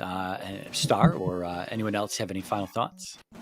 Not especially. It was a fairly straightforward seed once you guys were able to survive it a bit. Just a little bit of wandering here and there, but good race overall. It was really fun to watch, really fun to commentate. GG's to you all. Yeah. Thanks. GG's Animus. I really, really thought that you had me though, because you are a hell of a runner, and I really thought I was just dead in the water to begin with anyway, so. You guys kept it really close there. All 3 of you really were pretty close in GP, and then just things happened. Oh no, I knew you were going to be a really tough challenge. I've seen the way you play. You think a little bit outside the box than I do sometimes with these Max Rando seeds, so I knew a seed like this could certainly play me a little bit, so GG and congratulations. I like gambles. I don't know. I just want to say thank you, Star and Mirai, for commentary and whoever else was involved with this. But you're both big champions of the community, obviously, so we owe you a lot here. But yeah, this is going to do it for me. Thank you, everyone. Have a good one. Yep, thanks, guys. Thanks. GG, everyone. So, going to do quick shoutouts for our current crew before we switch. Shoutouts. Give all 4 of our runners here a follow. Animus, jkoper, TH, and Mooney, putting up a great show today.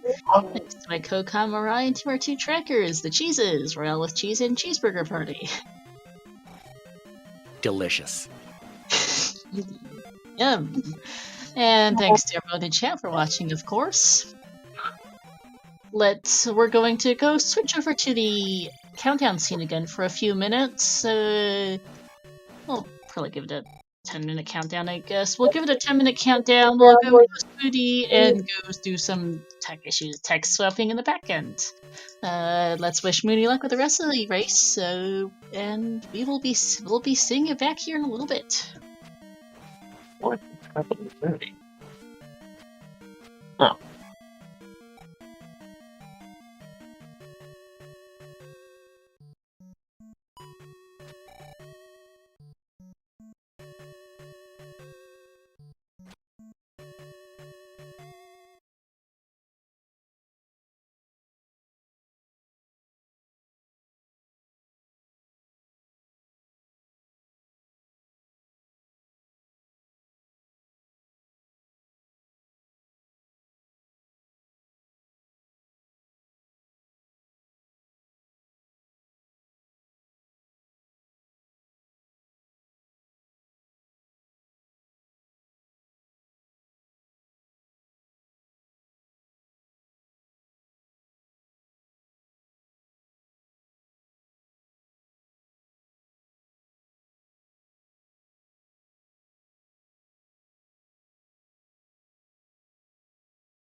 Hello, everybody, and we're back again for more Z2R Rando tournament, Swiss round 1. We got Dr. J, PhD versus Zarnax.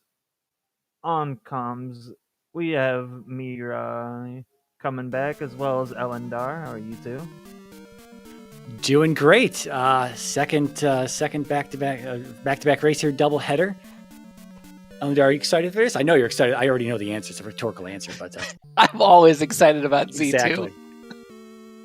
The previous race was a great one. Had one really close side of the 4-way and one unfortunately not so close side, but should be another good one here. We've got Zarnax, who is an old timer at both the Z1 and Z2 scenes. And Dr. J, who I know I've seen around before. I don't remember how long he's been in Z2, but certainly not his first time.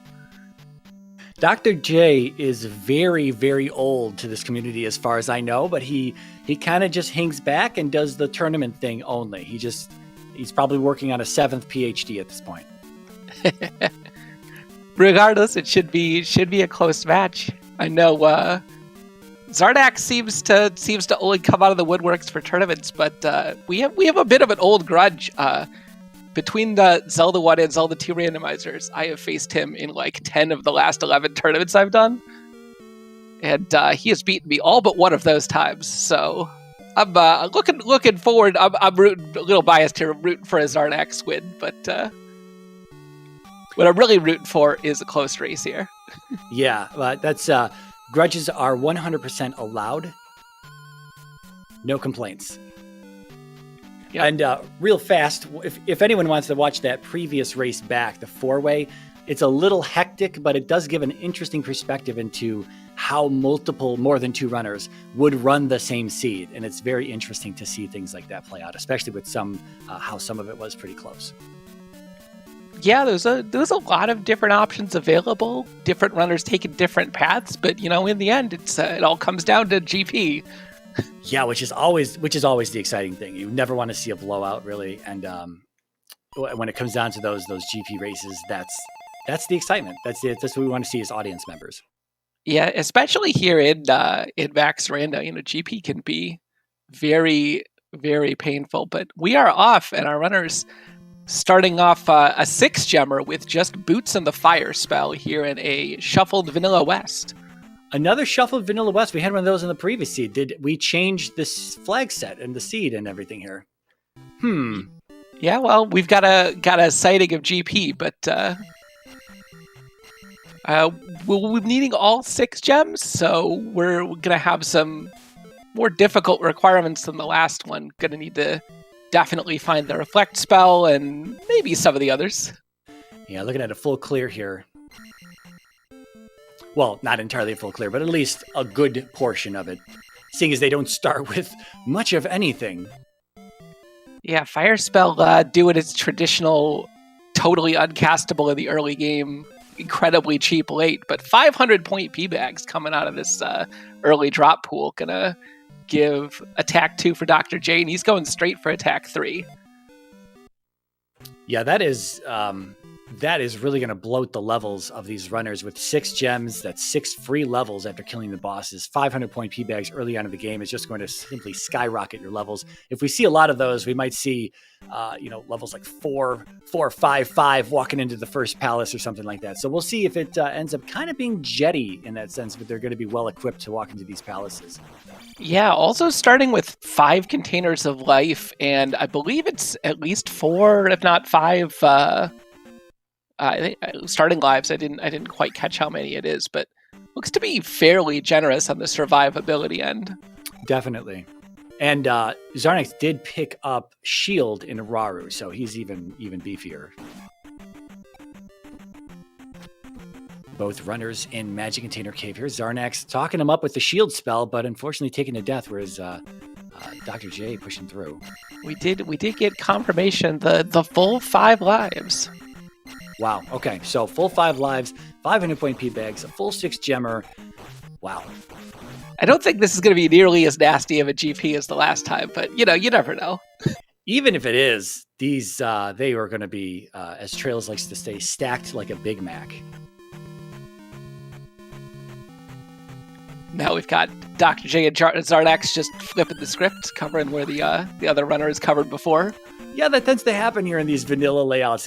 There's that bit of restriction where even though they have the boots, they can't walk over the water. That's something that the randomizer doesn't change when it comes to the vanilla continent layouts.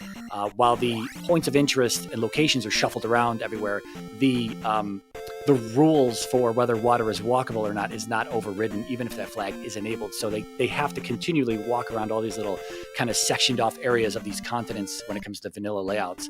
And so with and especially where they started, there's a whole lot of spots that they can explore right away. The lost woods and counter tiles all get replaced with something interesting. You usually see the caves in the forest. It just looks awkward, as you can see there on Dr. J's side. Looks sort of alien. Yeah, definitely one of the things that takes some time to learn about Vanilla Shuffle is where all the little tiny trap tiles you didn't know had, irrelevant things and P-bags and... Yes, for sure. There is a desert tile. There's 2 desert tiles in the east. We don't know what the eastern continent currently holds, but there's 2 desert tiles in the east. And there's 2 vanilla location desert tiles in the east that are sort of confusing. And just recently, it's caught some runners off guard going to a vanilla shuffled east where they didn't find a required item that was on one of those hidden desert tiles. It was the desert tile. In the desert tiles, it was not shuffled. It was confusing to talk about, but regardless, it was well camouflaged in a location it wasn't supposed to be. And that's where the standard vanilla knowledge comes in handy when you look at these layouts here. You can be good at the randomizer all day long, but if you don't know, the restrictions and the bottlenecks of what limits you in the vanilla continents, then that becomes a problem as you're trying to play through this. That's where that knowledge is really handy to have. Yeah, it looks like both our runners finished collecting everything that they can over there. I think the only spots they've really got available to them now are going up through the swamp towards the Vanilla 2 area. See if there's a pass-through or a raft tile up there. And speaking of those restrictions again, not having the hammer, we're going to have a hammer block, a boulder block, going north from here. So there must be a connection of some sort that we are going to find, a cave connection, a pass-through cave that's going to take us to another section of the continent, or the hammer being available very shortly. Who knows? That's another thing you have to think about here. And Dr. J having found Bagu might be a Saria connection to another area of the continent. Yeah, and unfortunately for our runners, Zarnax has discovered a connection to Death Mountain. Well, you're familiar with Death Mountain connector hubs, so it could be a whole lot of fun in Death Mountain. Oh boy, am I a fan of Death Mountain. To be fair, it appears to be at least a roughly randomizer-y Death Mountain, and not the absolute pain that is Vanilla Shuffle Death Mountain. Yeah, thinking about it, I think because we have a Vanilla East or Vanilla Shuffle, of Vanilla West / Vanilla Shuffled West, is that I think we're restricted on continent connectors, aren't we? We have 2 caves on the west and a raft tile on the west.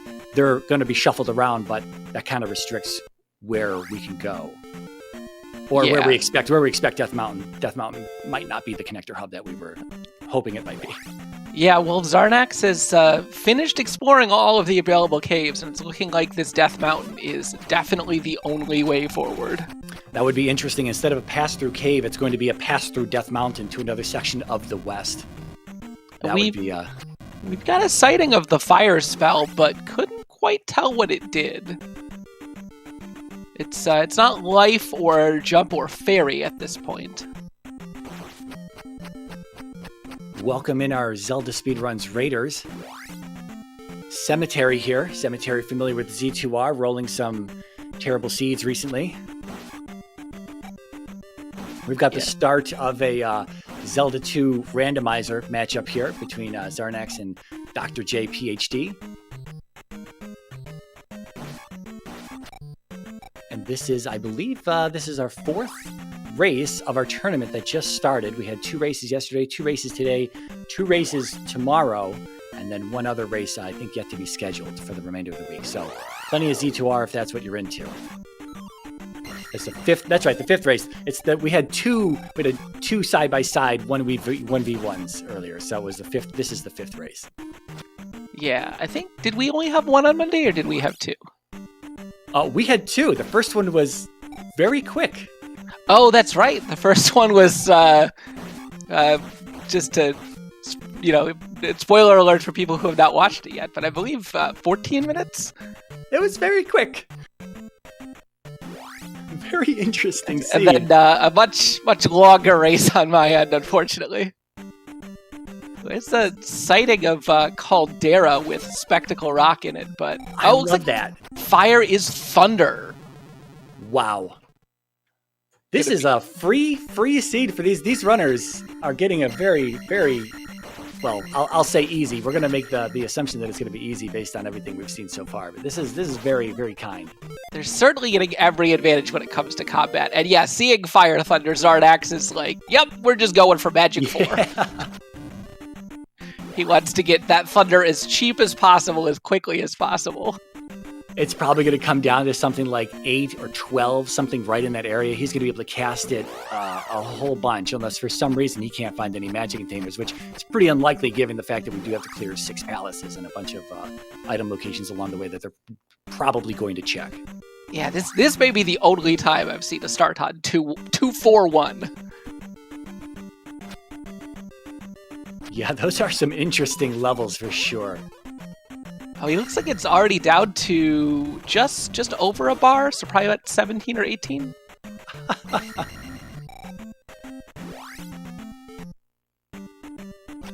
But of course, Death Mountain giving no mercy, taking no prisoners, just immediately sending our runners straight into dead end after dead end. Yeah, this is not usually what you want to be doing early on in the game is Death Mountain. We talk about how this is kind of a forgiving seed here, but this is perhaps the least forgiving thing. This is the opposite end of what you want to be doing in an early race. But then again, Fire Thunder on Zarnax's side makes this pretty comfortable. Sighting a hammer cave here from Zarnax. He's going to go through it. Obviously, there's not too many items that can give him progression from here, but a vanilla hammer would be spectacular. Yeah, that would open up the rest of the West for sure. And it's there's sort of got to be a connector or a hammer somewhere in here, because there aren't any other places they found in the West that could be unlocked by an additional item. Yeah, like I was talking about earlier with the kind of a weird rule set, when you have a vanilla continent, you're always going to have those 2 connector caves on the west, as well as the raft tile. Now, I'll be honest, I'm not 100% sure what that means for Death Mountain, whether both Death Mountain, I don't know. I don't want to make any assumptions here. I'm not super well versed with all the different connectors you might see on the shuffled continent. I tend to turn these off when I'm practicing, so I don't have a ton of experience with these, but I do know enough to be competent here. Yeah, I know at the very least the bridge could definitely be here. We could have a hub in the west and then just Death Mountain connecting via bridge to like a maze island or something like that. But if there were any other option, I think our runners would be taking it. But at this point, there's not, so might as well dig. Ooh, nothing. At least that red jar is another 3.5 casts of thunder. Free thunder refill. Yeah, and with that, there's got to be a connector here. Which I don't think Zarnax is a big fan of. I'm not sure he likes. I don't think he enjoys. Well, to be fair, I don't think anyone really enjoys the Death Mountain connector hub. So, yeah, the only bright side of having a Death Mountain connector hub in a set like this is if you do make it to the east or Maze Island or whatever, as soon as you get the hammer, then the whole seed sort of breaks apart and you don't need to go through that Death Mountain anymore because almost certainly wherever you wanted to go, there's another path in the west. I don't know when fire becomes castable. Does Dr. J have fire? Yeah, they started with fire. They started with it, okay. But, fire is definitely one of those spells that really cuts down on cost quickly, and I don't know if it may not be castable at Magic 2. Probably because it's originally a vanilla spell that's found on the East. It probably is going to be a little expensive until what I assumed was Magic 3 we saw Zarnax cast it first time. But still going for attack 5 here over Magic 2. Very different leveling strategy, but very effective still. And that's interesting because had Dr. J had any curiosity what fire was, he might be putting those levels into Magic and then figuring out it's the attack levels are nice, but Fire Thunder is also very nice.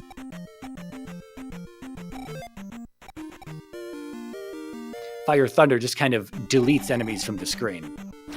Yeah. As we're watching on Zarnax's side. And Zarnax continuing to give no respect to attack. Does eventually pick up attack 3, but like 4 first. Yeah, he's like, oh well, I guess I'll take attack.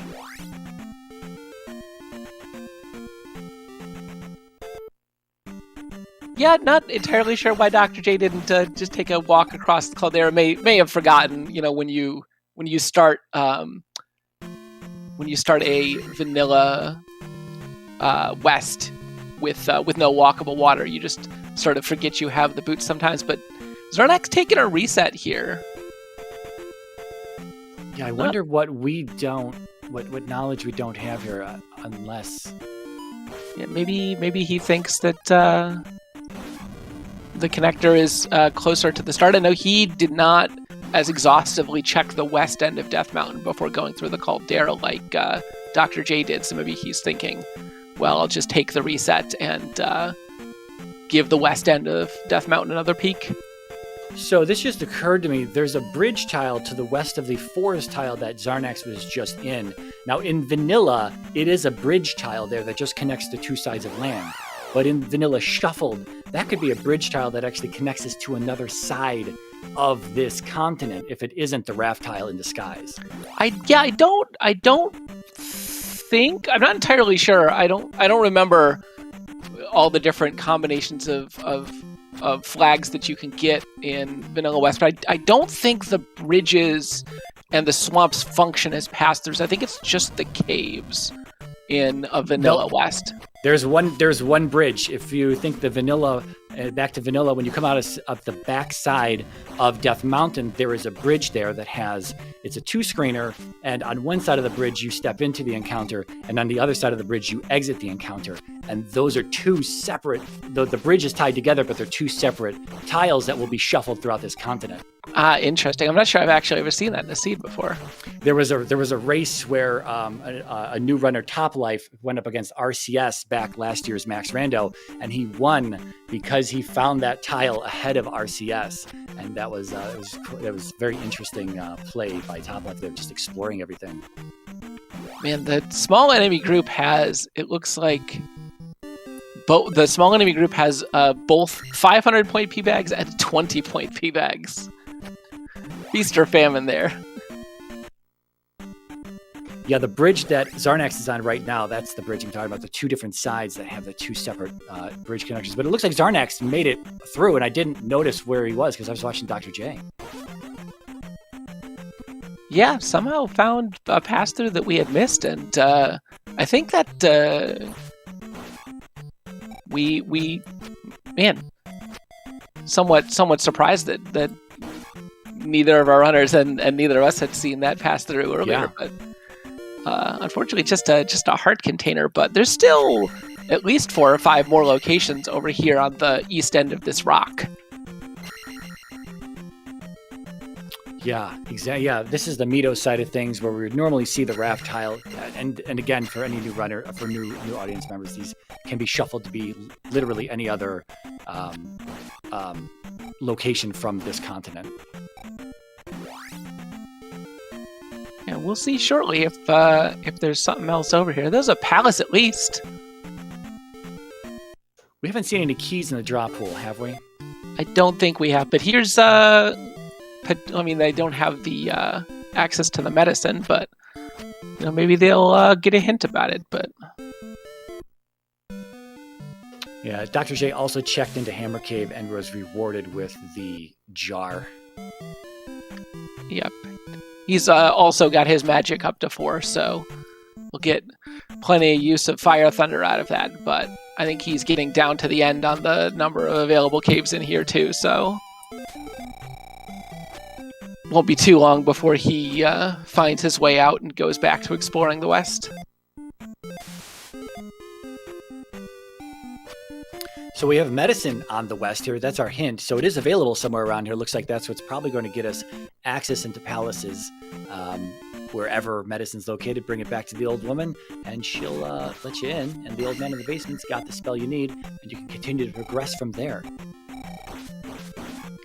Zarnax, once again, skipping out on both attack 4 and life 5, decides, nope, more magic.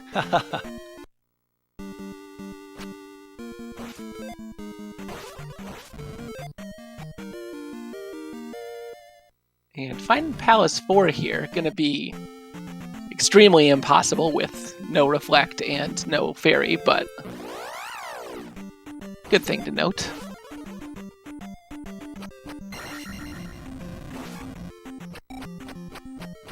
Waiting to see what Zarnax reveals to us here. There's 2 items, there's 2 locations here. Oh, that's a cave. And it's a heart container cave. Could be the medicine. It kind of has to be, doesn't it? That or the hammer. Or, yeah, that's true. Very true. We're still just very thin on possible progression items, so it's going to be something. Or I guess the magic... Oh, nothing. It's Or nothing. not. Wow, okay. There's got to be another pass-through. I know one of the things they found over in the west, they've only found one side of, is Fairy Cave, but gonna need to find the medicine still for that. We know it's in the west, and at this point, the Grass Tile and Trophy Cave are still outstanding.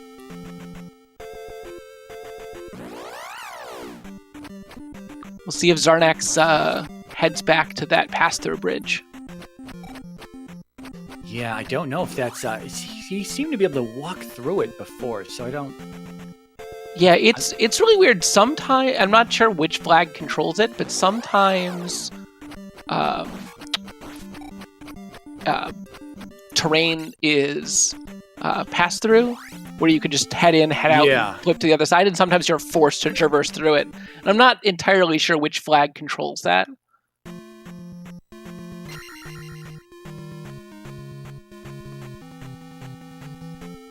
So Zarnax back on the hunt to find something. Is this the bridge connector? Oh, he doesn't have the hammer. He can't even check it. Yeah, I think this is... Yeah, this is there, and then I think Fairy Cave was somewhere around here. I think it might be up in Bagu's Woods. It was either there or it was right next to the Death Mountain connector there in the P2 swamp. We get to see the grass tile in the second side of Vanilla Saria. Alright, so Zarnax taking this bridge. We'll see if this connects somewhere else. Yeah, I hope it does, because that'll give everyone show everyone that bridge does exist and can be useful. Nope. No, just a regular pass through there.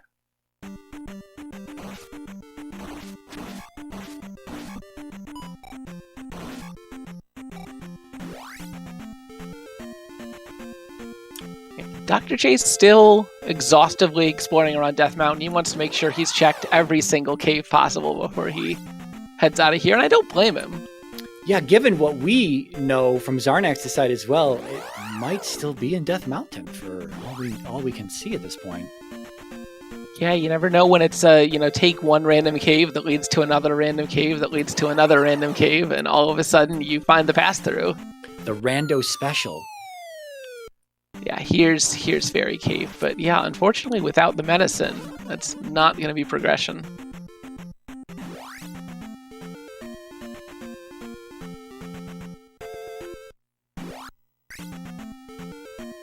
And Zarnax too, heading back into Death Mountain. He's convinced that this has got to be where his progression is.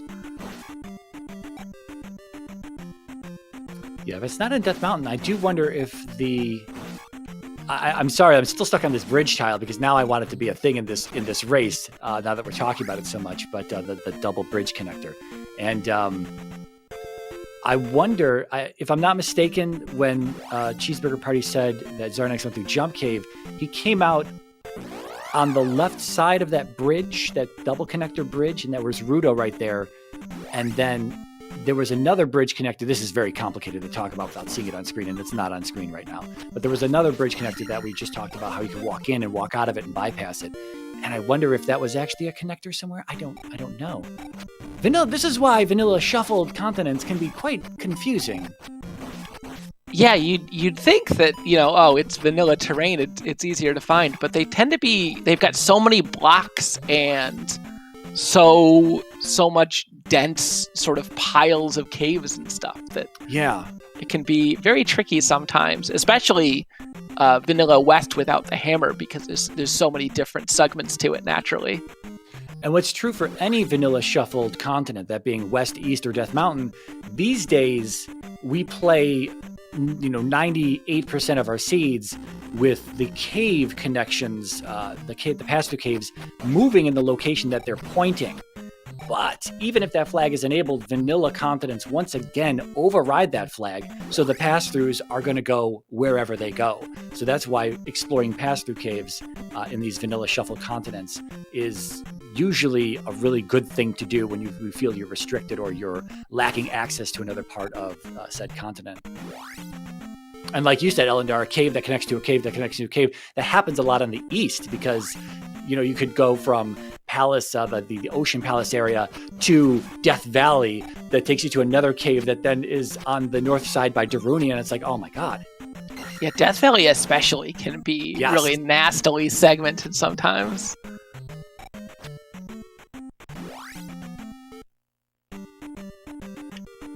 Yeah, and between both of our runners and the amount that they've explored this Death Mountain, it's really starting to look like that potential bridge connector is where we're looking, because Zarnax is done some other look, but Dr. J, he has to have explored almost everything here in Death Mountain at this point. I mean, he's still convinced there's got to be something else here for him, but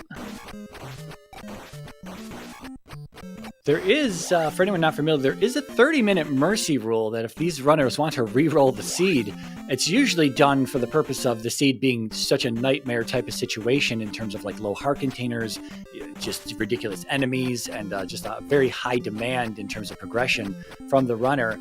That's usually where the mercy rule is used, although I've never really seen it used other than a mistake that happened between two runners back in the previous Max Rando tournament last year. So, they still have, that's up to 30 minutes they have for either one of these runners to say, hey, this is a bunch of BS. Can we re-roll this? And I don't know if the other runner has to give in to that, but you do only get one chance to re-roll. So I don't know if we're going to see either one of these runners initiate that. Yeah, I think especially with Vanilla West, both of these runners are likely to stick it out. I know Zarnax is, at the very least, I know Zarnax is very familiar with them. I've done a couple Vanilla West races with him before. But Dr. J has decided enough is enough. He's out of Death Mountain and going to go back to exploring the West.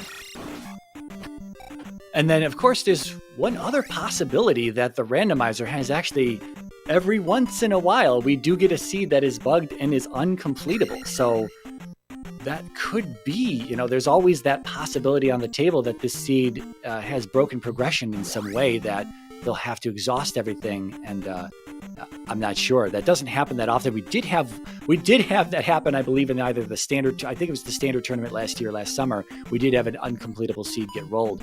We checked it and confirmed that, and then re-rolled it for the runners. We had one in the last tournament. It's very rare to occur, but that one, it was pretty clear from about 12 or 13 minutes in. Yeah. It was actually just uncompletable.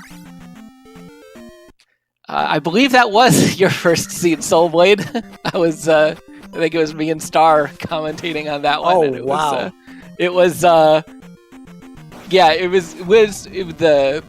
The seed had very little Oh, you're saying this is your first scene, so I apologize. I know it was a new restreamer at that time too. I don't remember who it was. Oh, I think it was Tomotalk. Is that the way you say his name? Tomotalk? Yeah, maybe. I don't remember for sure. But that one, there was only a few locations they could search early on, and there was just a big dead end. So Dr. J has found his way through Jump Cave to this additional section of the West, and at this point, you're gonna be kicking yourself thinking, oh man, I've spent all this time searching Death Mountain and there was just another section of the West I could have got. Yeah, see this tile right here, I'd like them to walk through this tile in particular. Oh, Dr. J is... Yeah, Dr. J is doing it. Is at the very least going to give us an informational advantage here.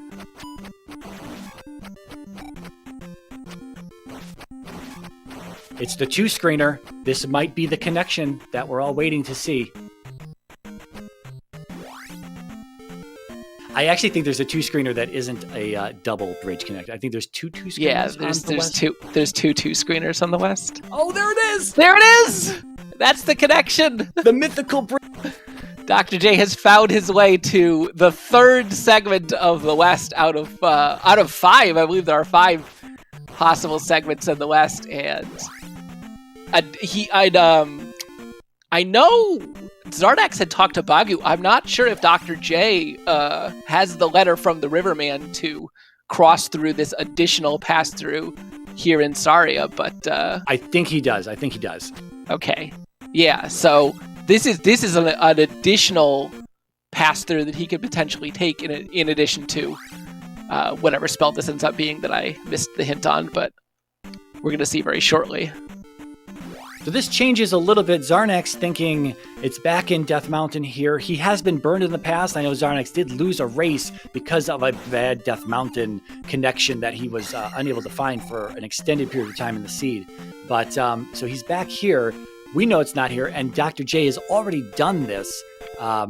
But Zarnax has a little bit of information about the medicine and the fairy spell in that small little section that Dr. J is not visited yet. So who knows? He's off on a kind of different journey now, and here we are in the East. Yeah, and once again, a vanilla-ish looking East. So far looking to be vanilla East, but we'll see a couple more tiles before we know for sure. Is this even randomized? Like, what's going on? The last race had the exact same setup. Yeah, and there's the River Devil in his vanilla. Yeah, this is vanilla East.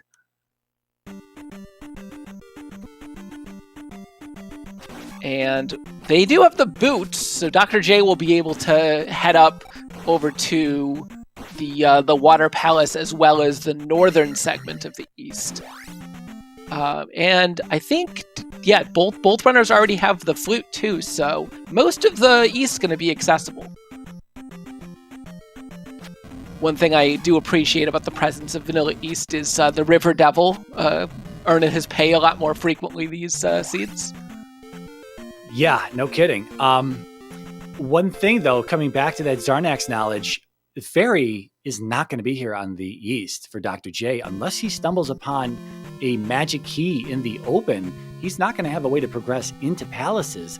And so if Zarnax can eventually find that bridge tile, take that connector, he's still going to have that medicine fairy located on the West knowledge, and he'll be able to, he probably won't take the raft east. He'll probably go find the medicine, get fairy, and then get moving.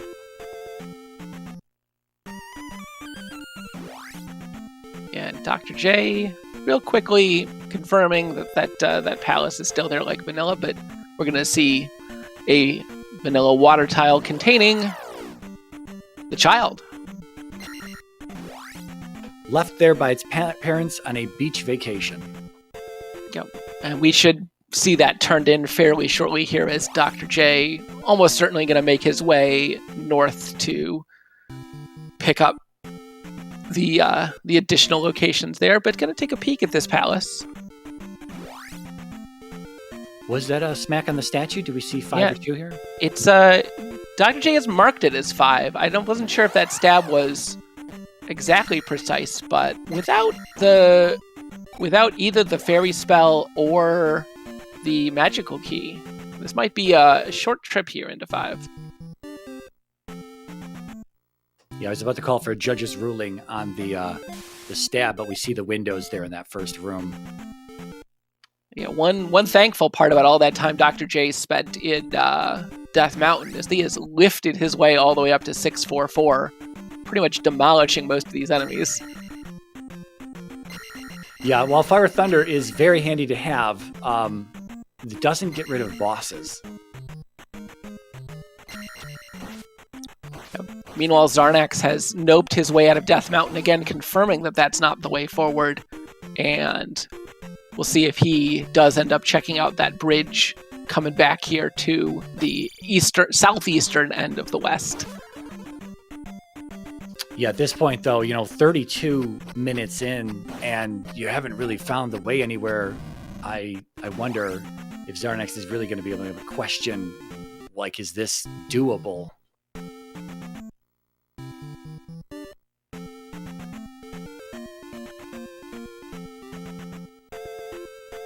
It's just that one bridge that he keeps walking out of on his way through here. He needs to push through this tile right here.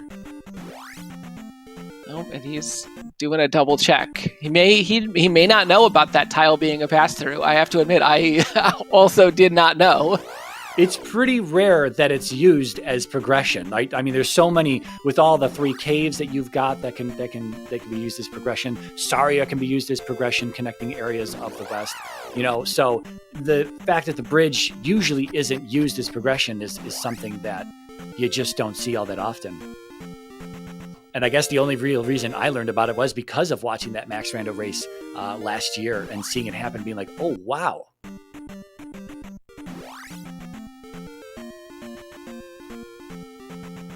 Yeah, and at this point, Zarnax is convinced something's up. He's double-checking everything, looking for tiles he may have missed.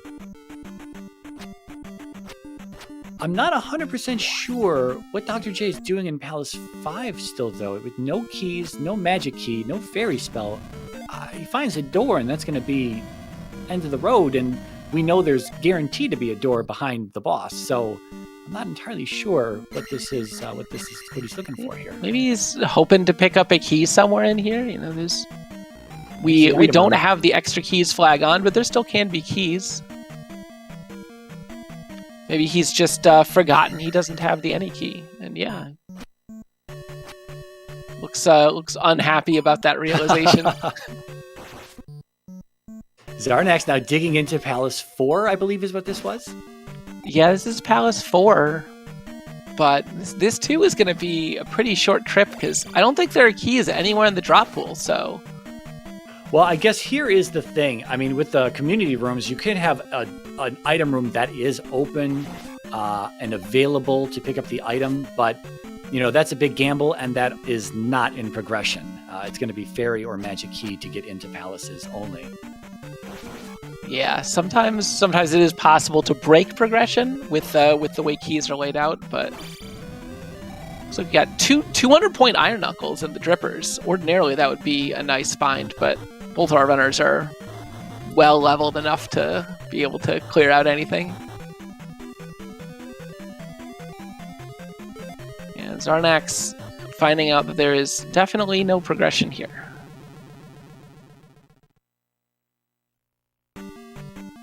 This is unfortunate that this race is coming down to this very tricky bridge tile that is so rare. You probably, it's as rare as it's the unicorn on the vanilla shuffled West when it comes to being used as a progression tool. Here's Karak, but definitely not clearable.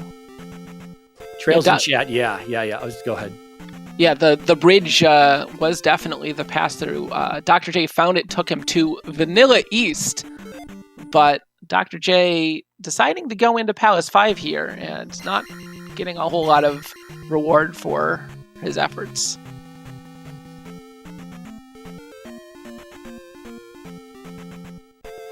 Got a little bit of a think on Zarnax's side here, thinking, what did I miss? And Zarnax, being a vanilla runner, is 100% familiar with every single tile that's going to be out here. I mean, in terms of location, not the fact that it connects, that it's used in a randomizer is a connector here. So he knows where to look, but that bridge is what's tripping him up. Yeah, I gotta say, it's one of those things where if you don't know that exists, and it's one of those things where potentially knowing more can be harmful, right? Like, it's just a bridge. These are just pass-throughs. I don't need to worry about them. And then until you don't, right? You don't even think to try it because it's such a, you're so used to the way things are in other flag sets. Exactly. Well, and because every other bridge on the West does exactly what you say, it's just going to take you from one side of it to the other side of it. It just happens to be this one bridge has two distinct connections to it, and that is that's what's caught Zarnax up here. Yeah, I know that bridge also causes issues if you try to fairy feet on it because it is two separate connections. Yeah. That you'll fairy feet from one side to the other, and it'll put you sort of in the middle of it. Yeah.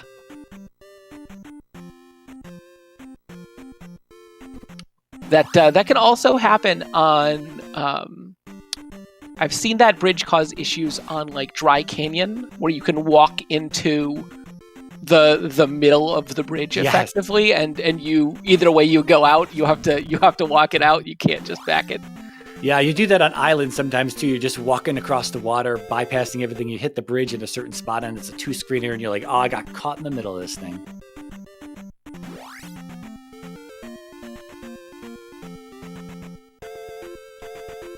Dr. J having a time with that invisible lever. Speaking of grudges, I've taken so many deaths to levers just either being invisible or floating in midair. Floating in midair, definitely. They have no respect for gravity. Yeah.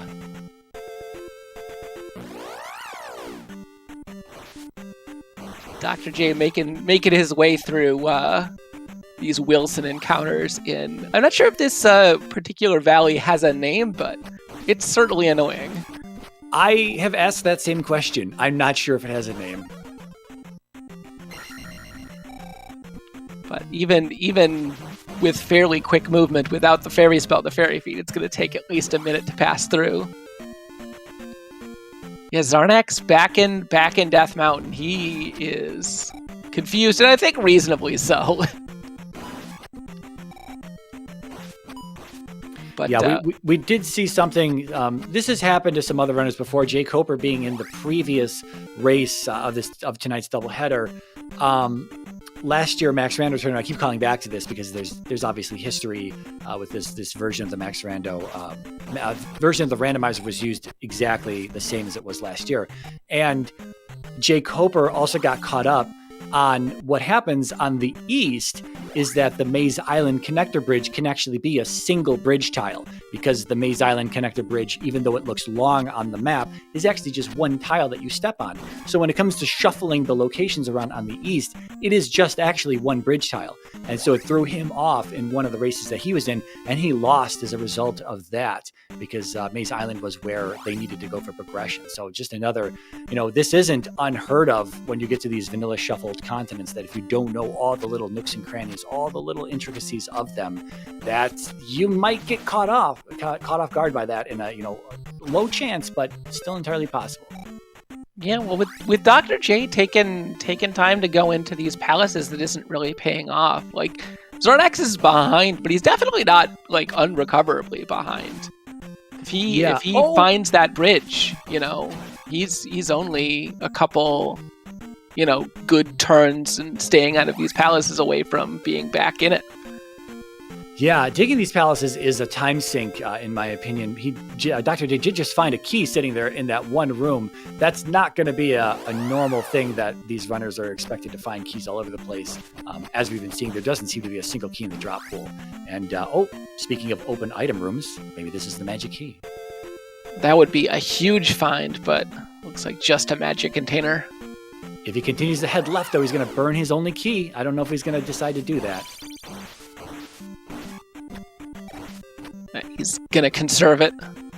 Figures if he can find the route to the boss, then he can be out of here and done. Yeah, and P3 should not be that big, but Rebanek might actually be behind that door.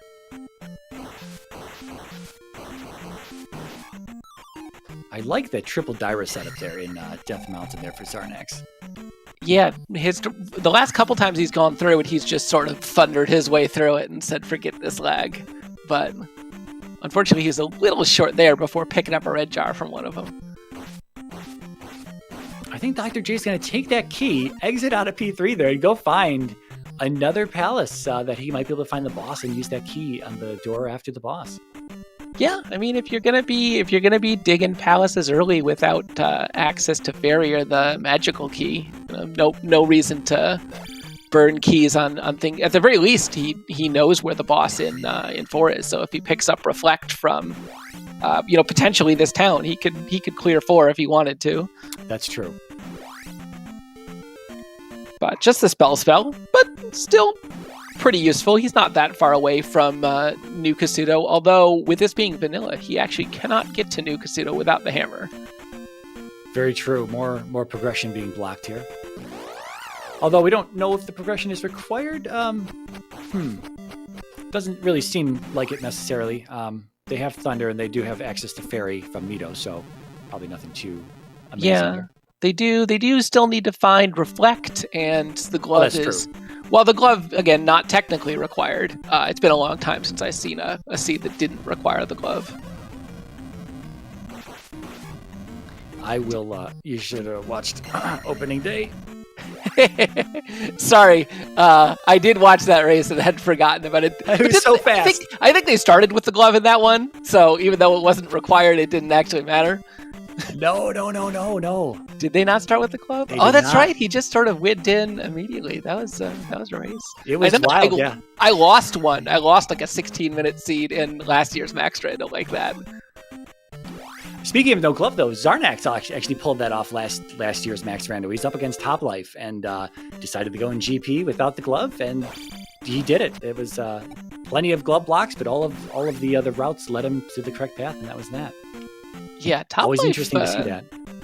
Little sad not to see Top Life returning for any of the couple tournaments we've had recently. Top Life sort of showed up and took the last tournament by storm, and then has disappeared here. Yeah, he poked his head in. He poked his head into the Max Rando channel just yesterday, the day before.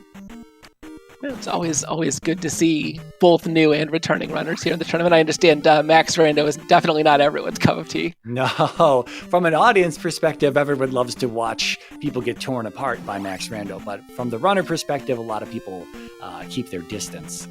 Yeah, I personally love the wackiness that Max Rando gives, but I can definitely understand how people could potentially be frustrated by how randomly difficult it can sometimes be. Yeah, especially I can imagine Zarnax feeling frustrated right now. 45 minutes into the seed, no progression opening up to him. I wonder if we're going to see him say something soon. Because he hasn't said anything yet, but he's probably thinking, just racking his brain on what is still available. Yeah, sometimes, when you're really stuck in a rando seed, the best thing you could do is, take a break, get some water, have a think for a minute or two, put yourself back together and say, okay, what can I try? What can I maybe accomplish? Yeah, and that's kind of a lesson, is that when you see any screen that you can walk through, even though it may look like a pass-through, and you're not, as a new runner, it may look like a pass-through, but you might as well just walk it and check it.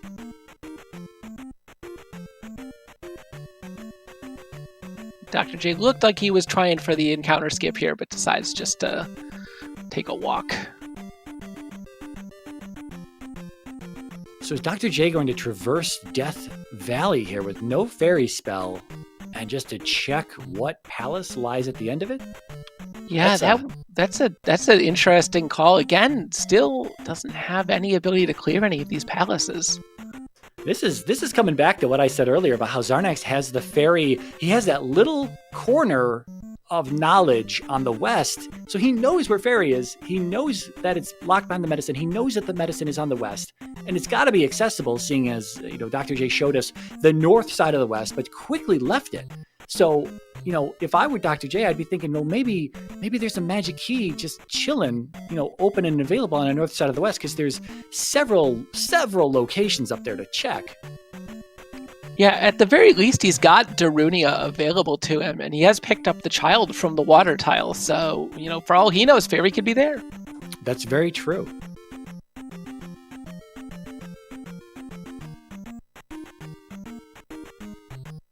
A shot of tequila. That's what Zarnax is. Zarnax is going to get a bottle. Yeah. And he's like, why did I join the Max Rando tournament? Because he was a last minute entry. I believe Big Slamu called him out in the Z2R Discord, and then next day when Alan was going through the bracket layout and who was going to be matching up with who, then we had Zarnax available on the list of players. Yeah, big shout outs to Big Slamu, both for being a great community member, great racer, but also for convincing Zarnax to join. Yeah. I'm only a little bit sad that Slamu knocked me out in the speed gaming tournament that we had a while back. Did not get to have my match against you. Yeah, yeah. But I blame myself. If you want to advance the tournament, you got to win some races. it's just that. It's just that easy.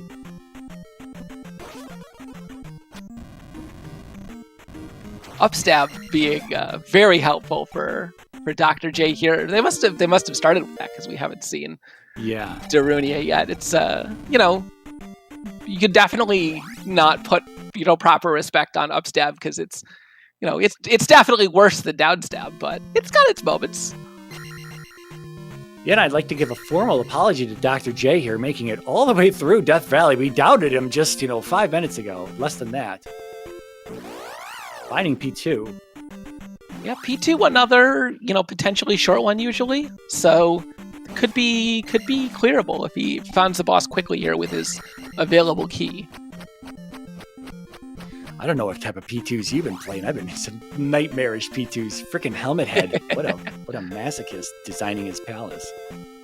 Yeah, I mean, it's You're right, though. I think it's on the overall count. I think 5, 6 being at the top. 4 is probably longer than 2. But Randomizer, for anyone not familiar, Randomizer can roll the amount of rooms based on the vanilla count of that palace. The amount of rooms go up or down 25%. Zarnax, what are you doing? It's sacrificing himself to the barrier for wisdom.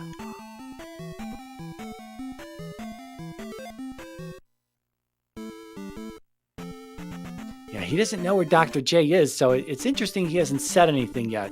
I was expecting him to speak up in the race channel or something like that and say, hey, is this completable?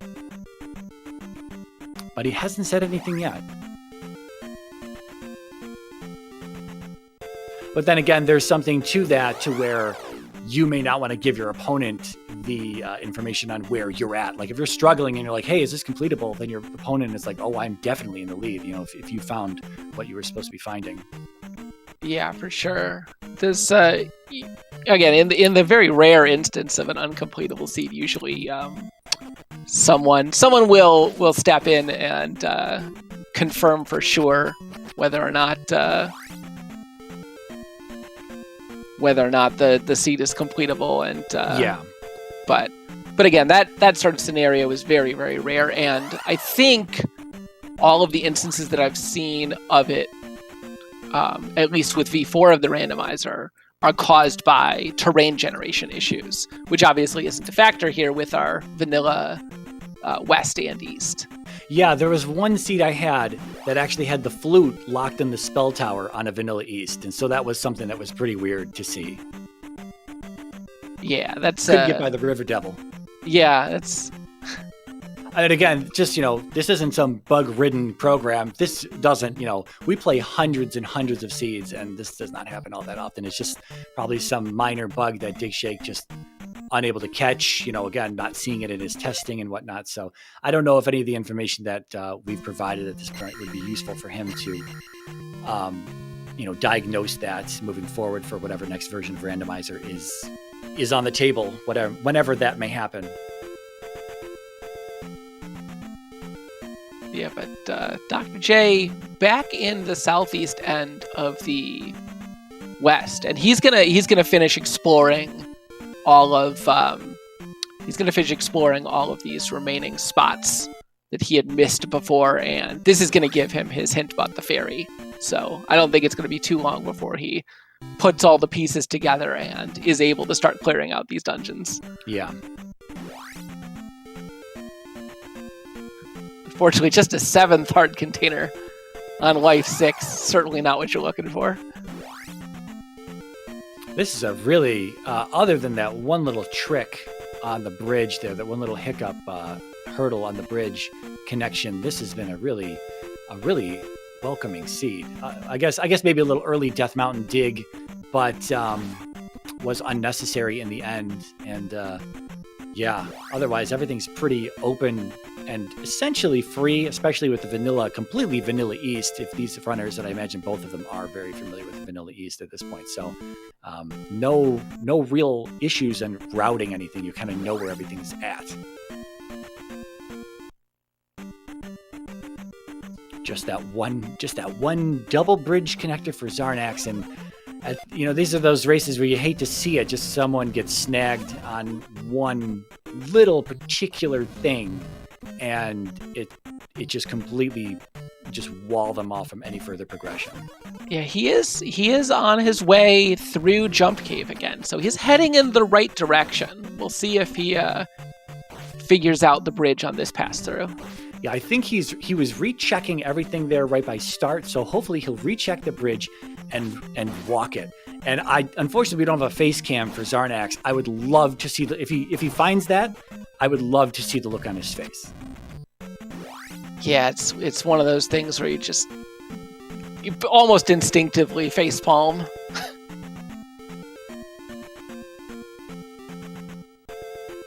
In fact, if he finds that and he cuts stream immediately out of rage, I'm not going to blame him at all. Yeah, it's not that he would, but yeah, I mean, I have at least one race with Zarnax where where he just was done with the seed and forfeited before it was finished, but he's so close.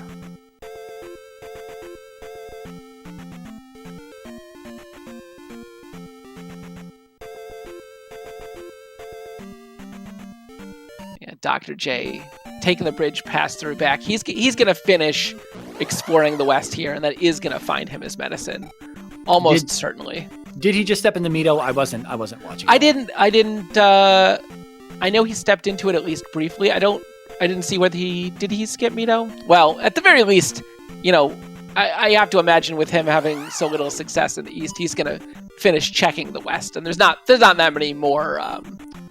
There's not that many more items left in the west for him, and we know one of them is the medicine, so.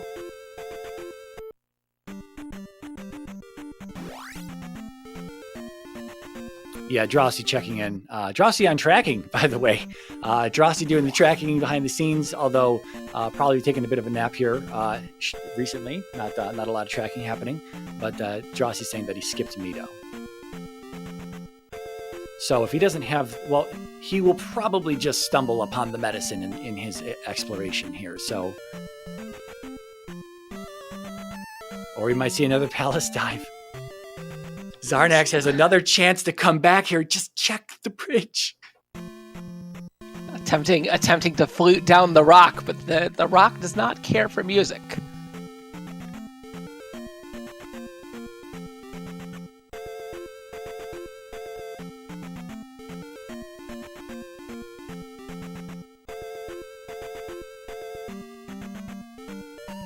Dr. J taking a dig here into this Palace 3 or 6. I wonder if Dr. J has fast casting on. He repeatedly brings up the menu to cast the spell, so I wonder if he has that on or not.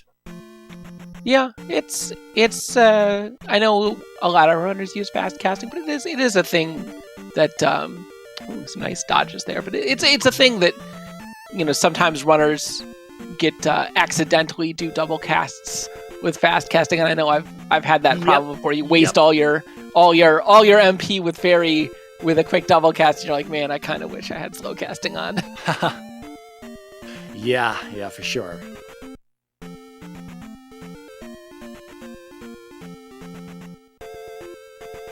I think that Zarnax thinks that Death Mountain is still the progression route here. I don't know. I mean, I think he's exhausted it all, though, to be fair. But if he's going to be double checking everything, he might come back in here and redo these caves, which is not. He's probably not excited for that. Which is why he's just hanging out where he's hanging out.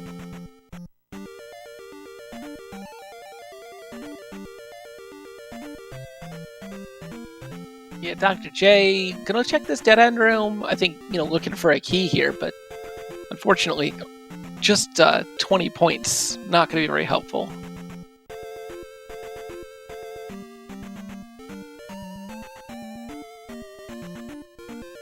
And this is Palace 6 with the windows.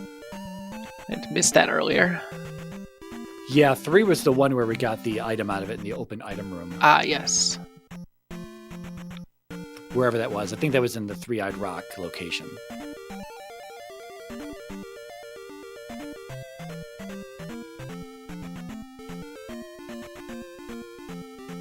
Zarnax thinking about going back through Death Mountain, thinking about taking a reset. Thinking about pouring another shot of tequila. I wouldn't blame him at this point. It's like, something's wrong, but yeah. If we, from the commentary, the audience perspective, if we start to suspect that a seed would be uncompletable, we would roll it ourselves, and there's a way we can check things, and we can look over it, and we can see what's accessible and what isn't accessible. And so, obviously we could see that Dr. J has found the way through here. Otherwise, we would be checking this seed as well. But Zarnax still hasn't said anything. I don't know if he will. Because I would suspect that if he thought that we were checking the seed for being bugged and broken, that we would have said something by now within the hour mark. Yeah, probably. But it's one of those things where it's like, something's wrong. You missed something, but all you can do is recheck everything. And again, with Dr. J having spent so much time in these palaces, even if Zarnax has an epiphany and figures it out right now, he's still very much in this race. He is. That's why I'm waiting. I'm wishing he would just go back to that bridge and just check it from right to left, and he would see that he would just pop out in Rudo's vanilla location on the north side and be like, oh.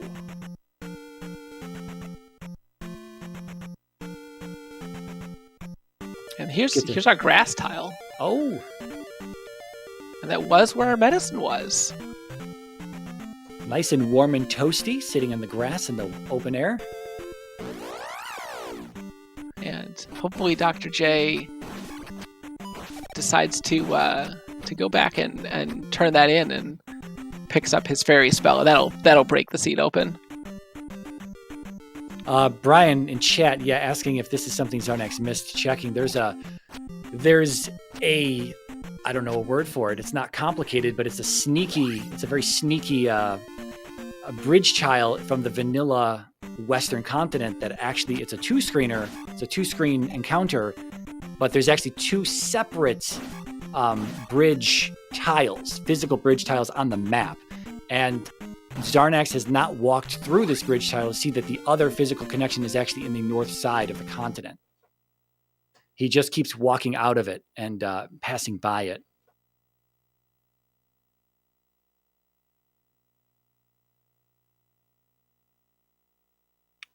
Dr. J hanging out in Saria. I think he's gonna take the pass at the right time and have a nice chat with the Riverman. Let him know all about Bagu. Yeah, and just to let everyone know, this is, again, this double bridge connection is something that is it's weird and it's very, very rare. And, if you've never seen it before, if you've never seen it in practice, which we're seeing it now, or you've never been burned by it in a race, then you would probably never, ever know that it's a thing.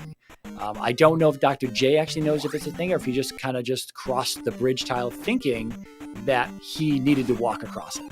So I don't know.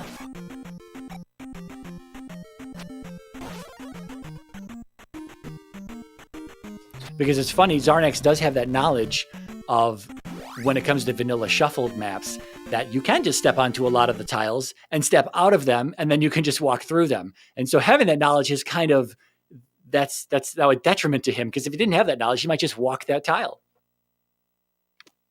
Yeah, Zarnax has actually literally walked through the tile that is the transport for him, but either not knowing or just not realizing that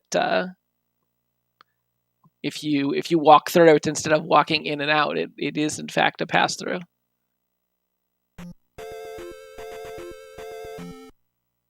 Yeah, you can kind of think of it like an outside overworld cave, if you will. There's the jump cave, fairy cave, parappa cave. Those are our three standard pass-through caves that you'll find on the west. That'll take you from one section to another.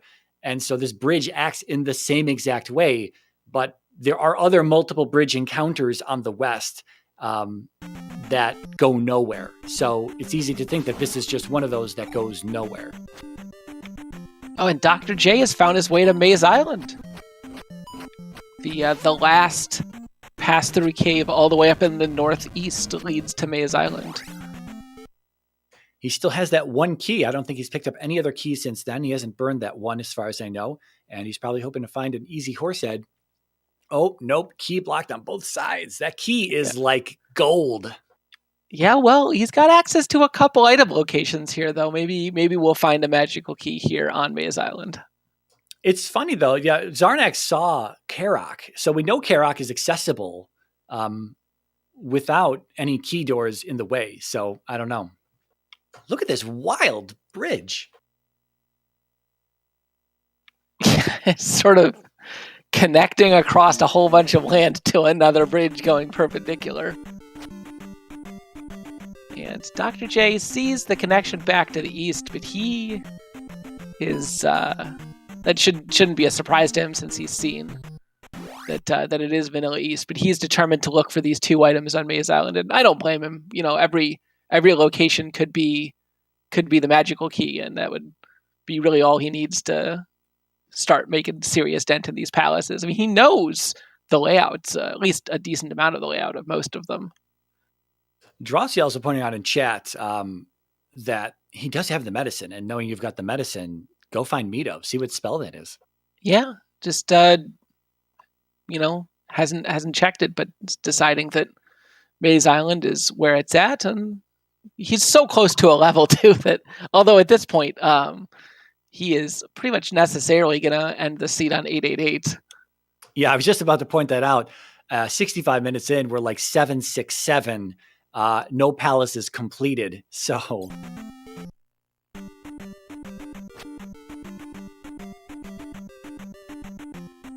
it is possible that we could have some weirdness with Life 9 being cheaper than Attack 8, but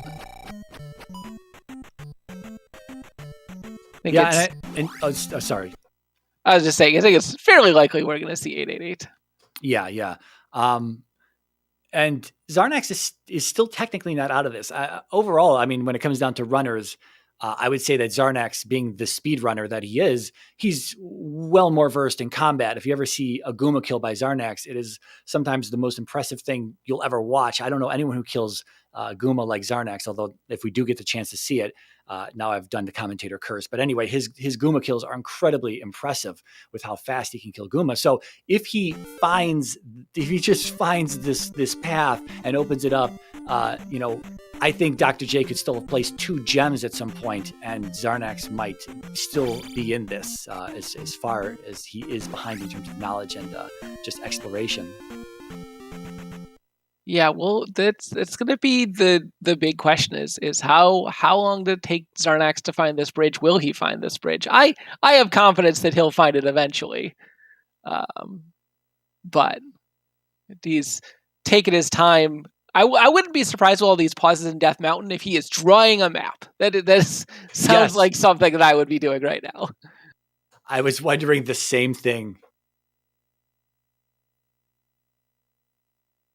Is if this used to be a thing a lot more in the old V3 Death Mountain days when it was an absolute catastrophe every time. Just sit down with a pencil and paper, start drawing it out, cross the caves out as you go, right down where all of them are. I newer runners I'm sure do this as well. I did this when it came to Great Palace, especially when you start digging into long or full Great Palace layouts. You just get so confused. As a new runner, you don't have like the capacity to really truly map out these palaces in your mind, kind of memorizing the rooms and knowing where they lead. And even as a veteran runner, it's still difficult in a full GP, or really even a short GP could do that to you as well. But I remember I've drawn 2 or 3 maps for GPs that I've played through earlier on in my my Z2R career. And so that's a thing. It's still a thing. Yeah, unfortunately, the second item in Maze Island for Dr. J just going to be an extra little bony one-up.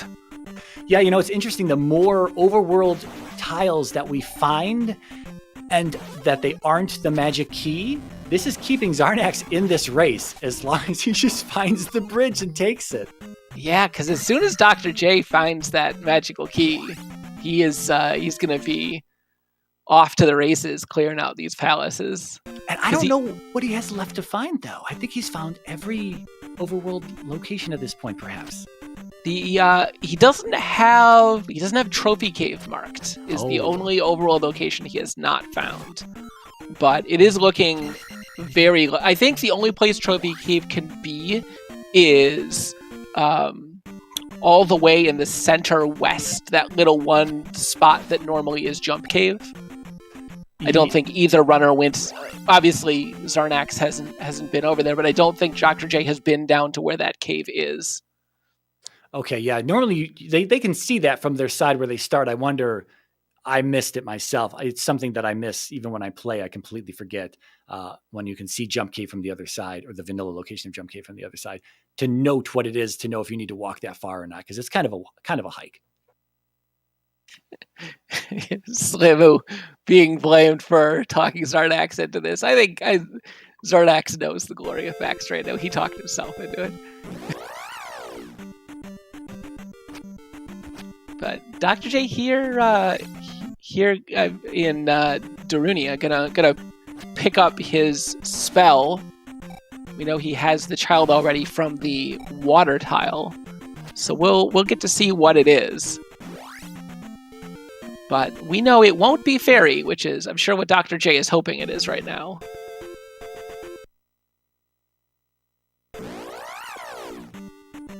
But once, knowing that New Kasuto is still inaccessible without the hammer, once Dr. J finds out that this isn't a fairy, he's going to know for sure that it's in Mido and that's where he's going to need to go. Yeah, that's true. Just the process of elimination. And he's got the tracker. He knows he has the medicine. And it is just a countdown timer at this point. Yeah, New Kasuto at this point must have Reflect, which means that the hammer went from probably required to definitely required. Oh, very true. Very true. And at this point, it's probably in a palace as well. Yeah, like we were just talking about. I don't think, well, other than Trophy Cave, but if that ain't it, then it's definitely Palace. Yeah.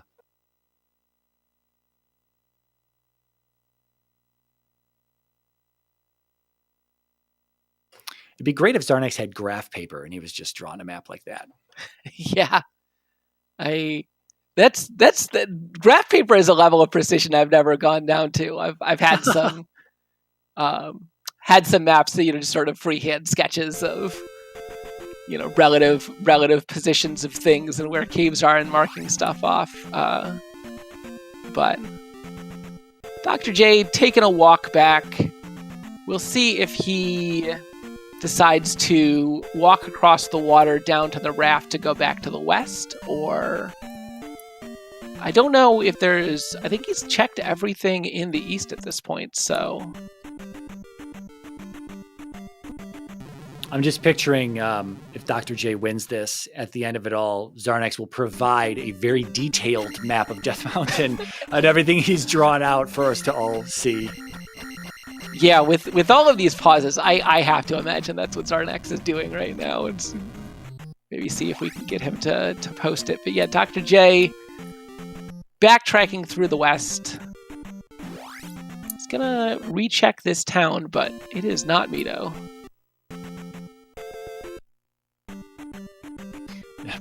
Zarnax could be playing Dragon Warrior Randomizer with his feet at the same time he's here doing C2R. Oh, that's right. This is the pass through Saria that leads back to the northern segment of the west. Yeah, an up A would probably have been faster getting back to where Dr. J is going, but it may be that, you know, he's so close to a level that he just wants to preserve that XP.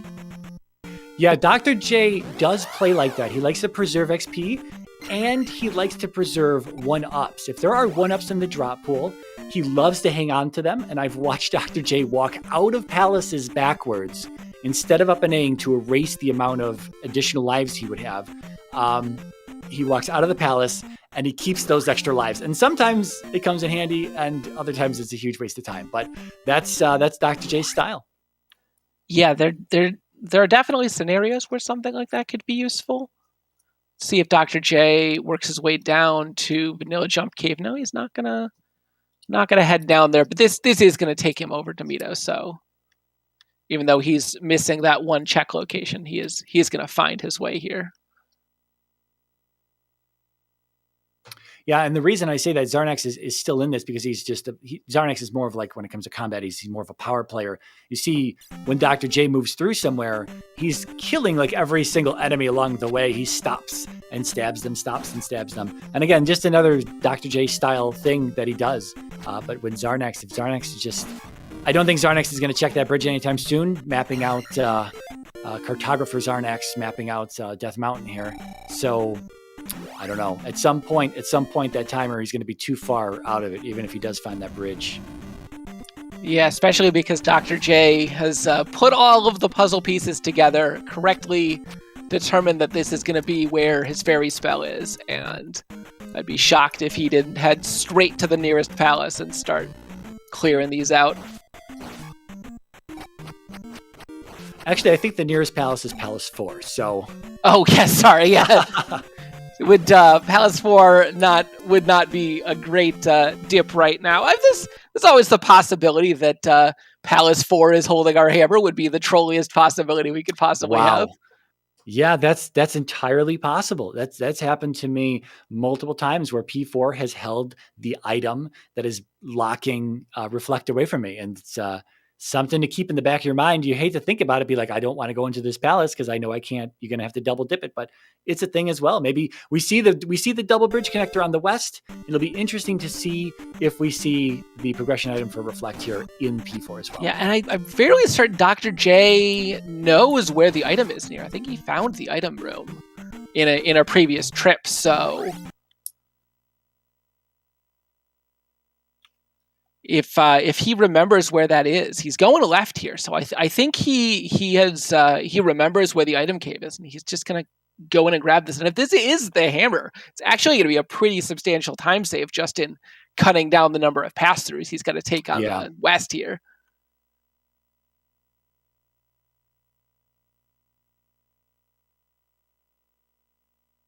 These blue iron knuckles giving him a time, but he's powering through them. Getting a life 8 for his efforts.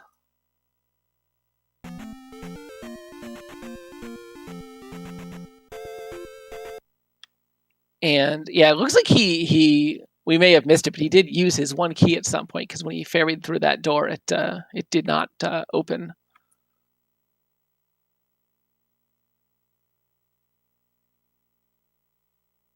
looking like maybe a loop here, if I'm not mistaken. Or did that first elevator room not have drippers? I'm not sure. Or he likes... We're going to do a little grinding. Yeah, why not? Only another 5,800 experience. Yeah, and I think this is just a loop for sure, because this not just the key door, but he's already cleared out the enemies in this room. So looks like this left from the start was just a dead end. But gonna check out the right now. Is that what it is? Irene in chat pointing out that you have to constantly fight enemies in Z1. Is Dr. J a Z1 runner as well? I think so. I gotta say I've been out of the Z1 scene for a little bit, but I think I seem to remember him being a Z1 runner. I know he plays a few other games other than just Zelda 2, so I guess it's entirely possible.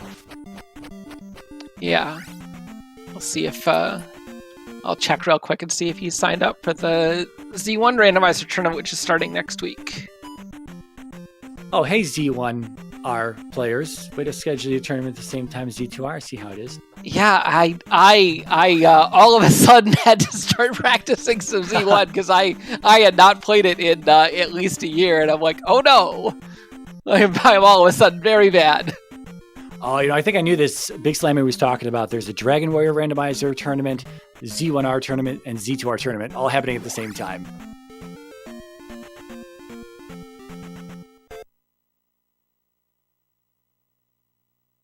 See, these Zarnak stopping here like in a spot where he's able to see a portion of the map. It doesn't seem like there's a reason to stop here, which is why I think the man has graph paper and he's filling it out tile by tile.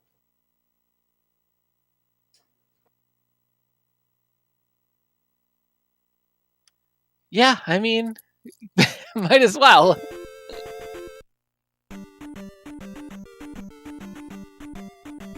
Attack 7 making quick work of the Doom Knocker even through the door. jkoper is a machine who cannot be stopped. I'm not sure how many consecutive tournaments I've seen jkoper play before, but it is a lot. Yeah, I called him a randomizer celebrity in the previous when I was doing commentary in the previous race for him. What's crazy is he's in addition to playing all of these randomizers, he's very good at them. Yes.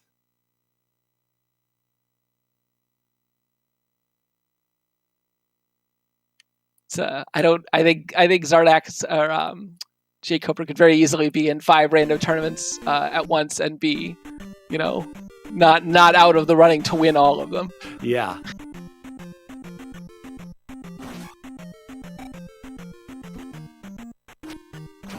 Randomizer races of Z1 through Z5. That seems like a lot.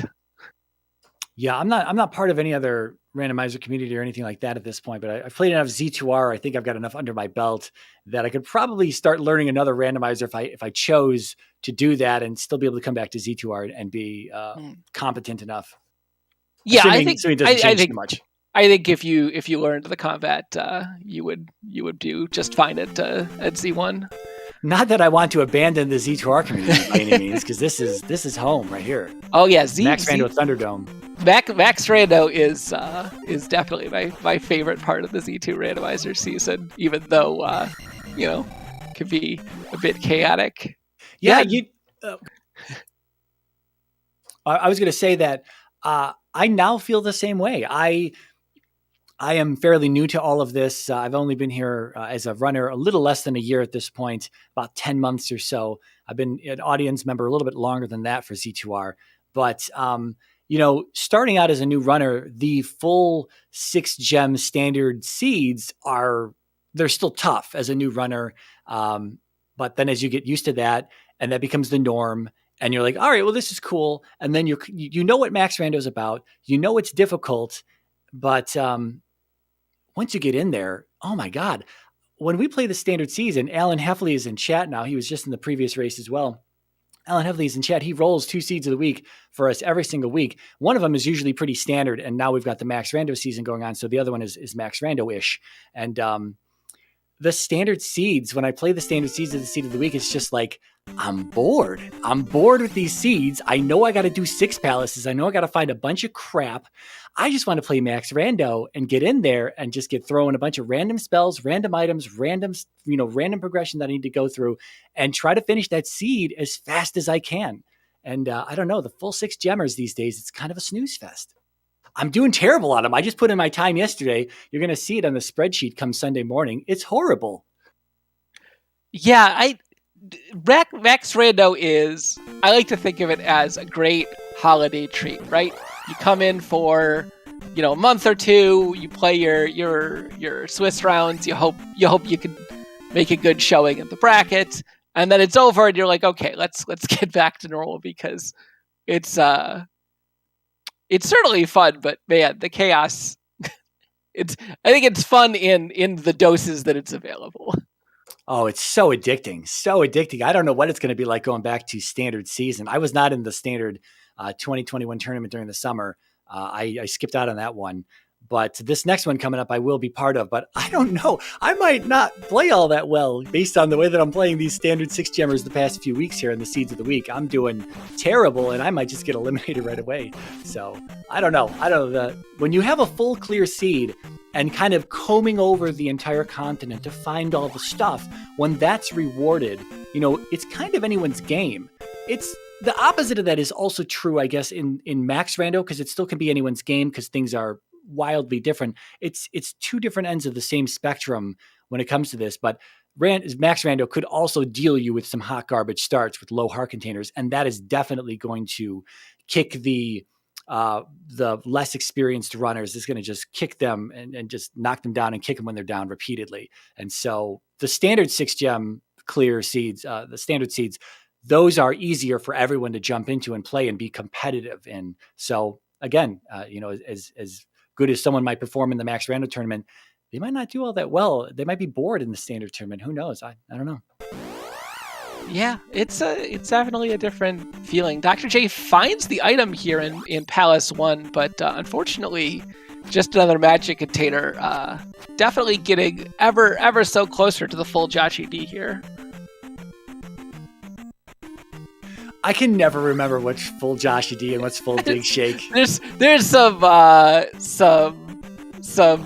disagreement about exactly how many things are required. I believe Antlers used to say it's all of the safeties. Okay. Right, not necessarily all of the required items, but all of the items that make it nice and easy. Joshy D, definitely a classic member of the Z2 Rando community.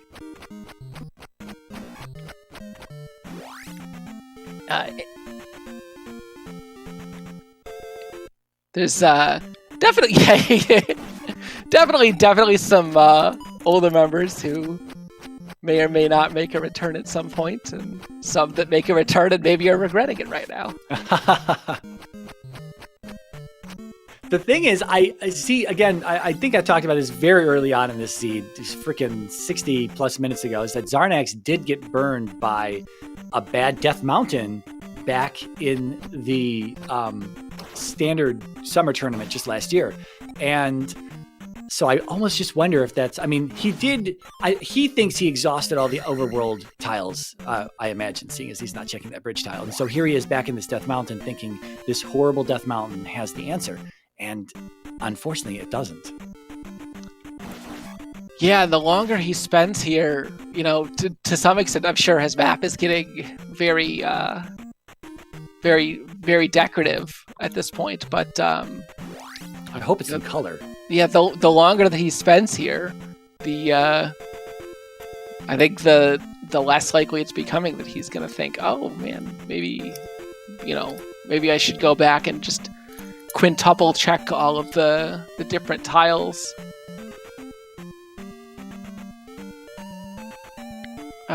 Dr. J went into Death Mountain, but the Hammer Cave just contained a red jar, and the Spectacle Rock is still unknown contents because we have yet to find the glove. And since we know that Nukasudo contains Reflect at this point by process of elimination, that hammer is going to be required at some point. But at this point, it's getting pretty guaranteed that it's going to be found somewhere in one of these palaces, and not this one. Unfortunately, here I think Zarnax is done. Yeah, I don't blame him.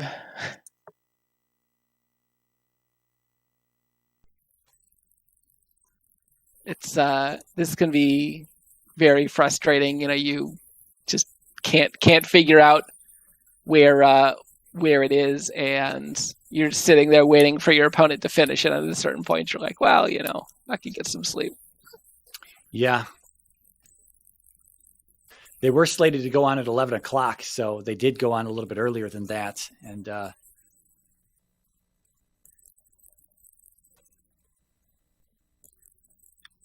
yeah, at this point,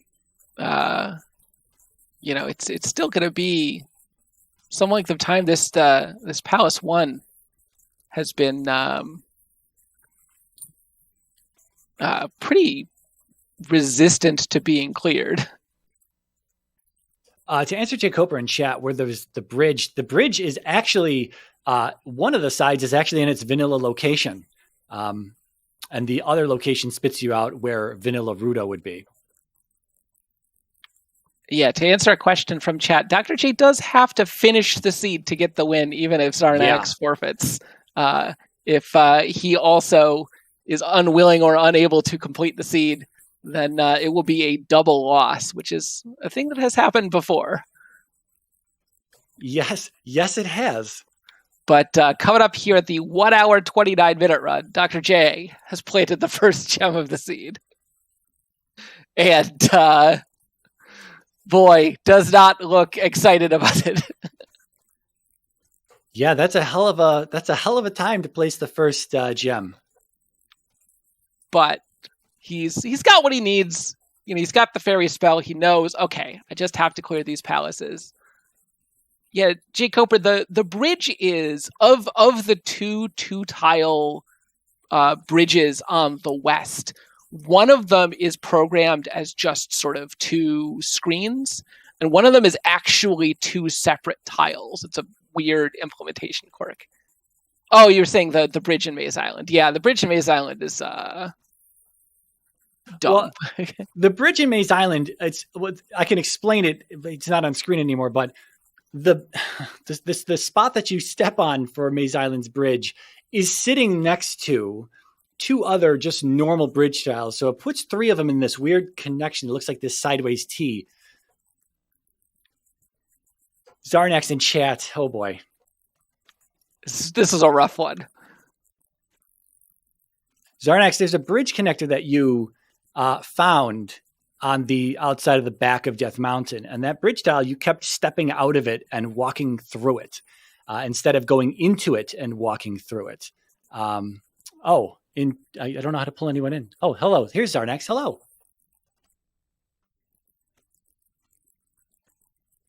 Sorry, I didn't notice that.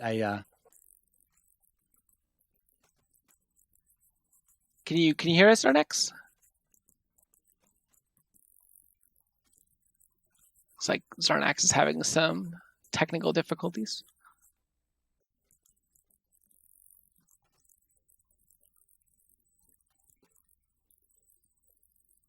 Dr. J going to make his way through the Valley of Death here and clear whichever palace this is. I have to say at this point, I do not remember which one it was. Neither do I. This was, I think, maybe 2? Palace 2? Yeah, sorry, he actually has it marked on his tracker. It is, in fact, Palace 2 he's heading towards.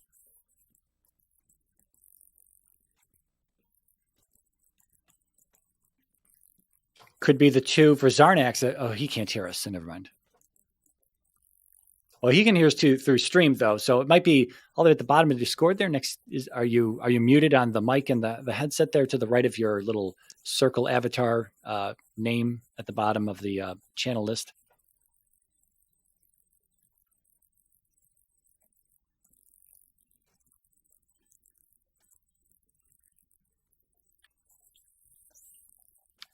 Yeah, I think at this point my big question is, as Dr. J is gonna come in and clear out this palace too, will this be attack 8 or not?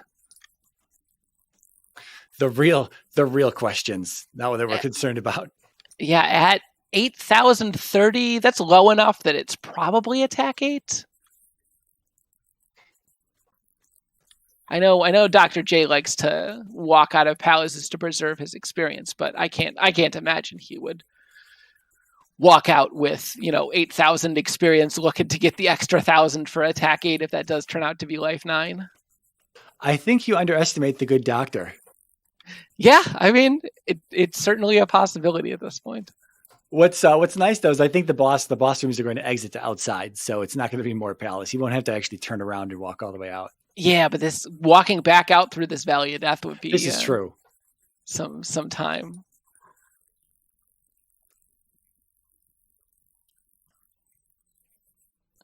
It pulled Zarnax back in here. Can you hear us now, Zarnax?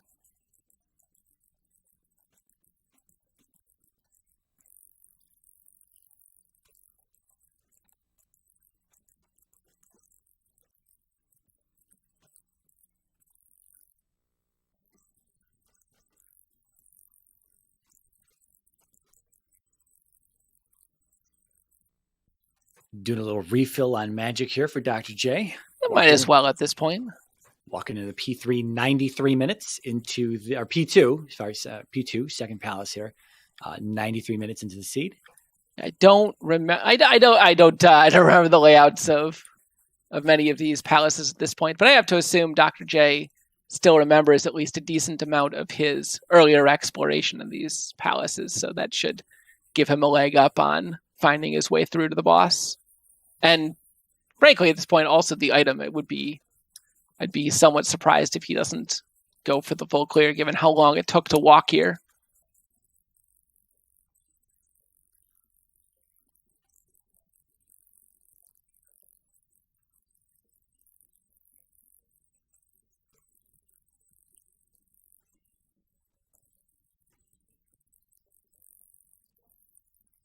AlanHeffley, did you say something about streamer mode on Discord?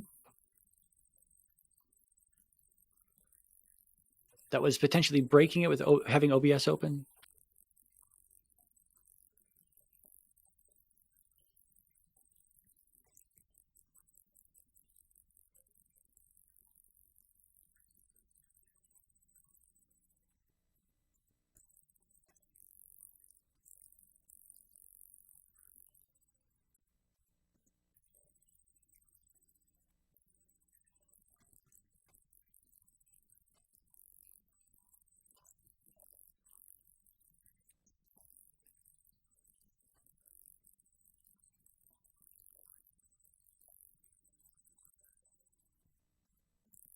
Sorry for the silence, folks. We're just Zarnax is popping in and out, just waiting to see if he fixes this issue on his end in his Discord. And I think this is 2 enemies the item room or 1 enemy. I don't remember this particular left turn. I think this is it. Yeah. Okay. And it is the final magic container. Three dungeon items found so far for Dr. J, and all 3 of them have been magic containers. Yeah, and we will need the hammer. So hoping to find the hammer sooner than later. And the glove, I guess the glove, probably not optional, but maybe. Yeah. Hopefully, after all of the pain of the various palaces and routing on the overworld, we can see one of those real quick 3-room GPs. It is always possible, but we'll see how likely.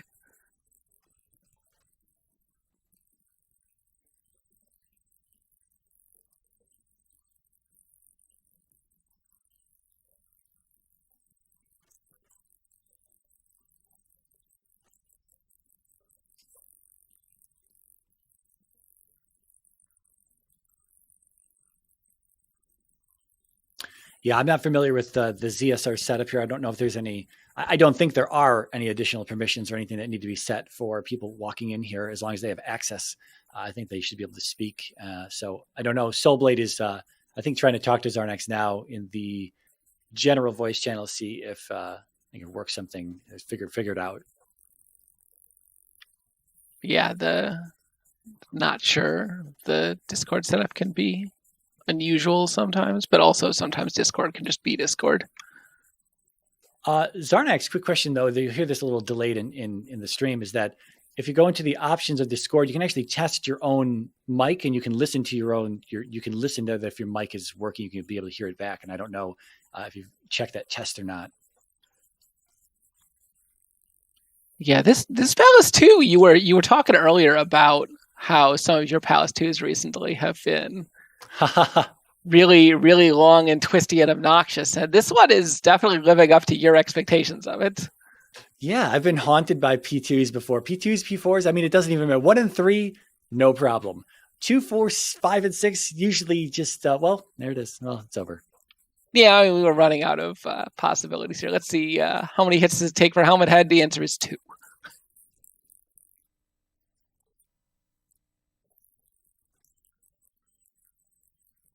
We still have not found the glove trails. Yeah, at this point, the only locations remaining are both of the locations in New Kasuda, which is still hammer blocked. We have not seen Trophy Cave. We haven't seen Spec Rock, and there are 3 outstanding palace items. Speaking of Death Mountain map, Zarnax has provided us with one, if anyone was interested. Not artistically drawn like we were hoping for, so you're going to get some style points taken off for that. We were hoping for graph paper and colored pencils, but we'll take what we can get. It is quite nice looking.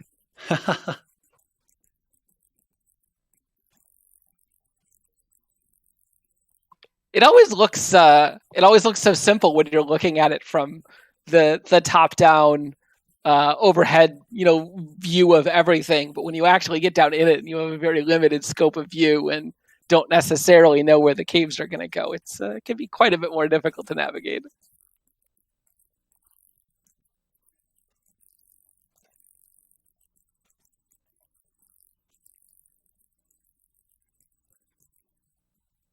So Dr. J is walking out in Death Valley here as he does. I don't remember. Did he get the palace? Did he complete the palace under Three-Eyed Rock yet? That's a fantastic question. Zarnax, are you with us?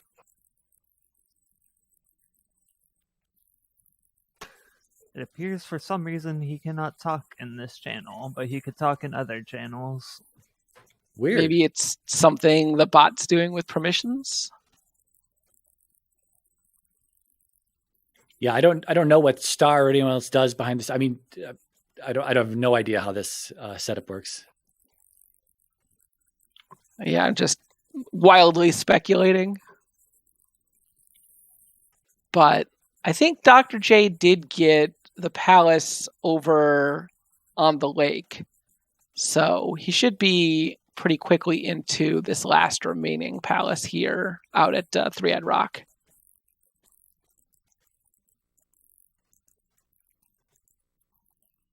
He might still have to make a trip back here, though, if he can't find the hammer in this palace.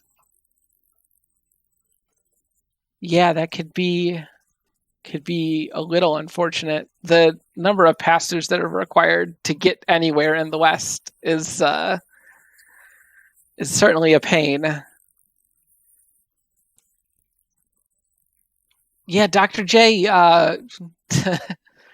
TAH suggesting that he's a doctor of horticulture, I assume with the amount of farming that he's done, but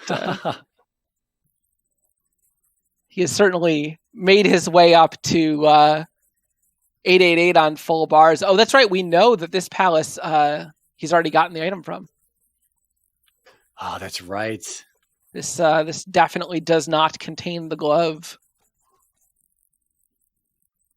Yeah, sorry. He has not completed this one or the one out on the water, because he completed one in Maze Island and then 2 in the Valley of Death.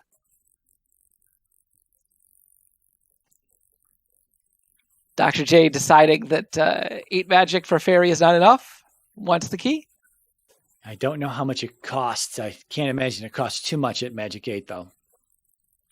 Yeah, I mean, there's the one room. Although at this point, I think the seed may be cursed to be 100% seed.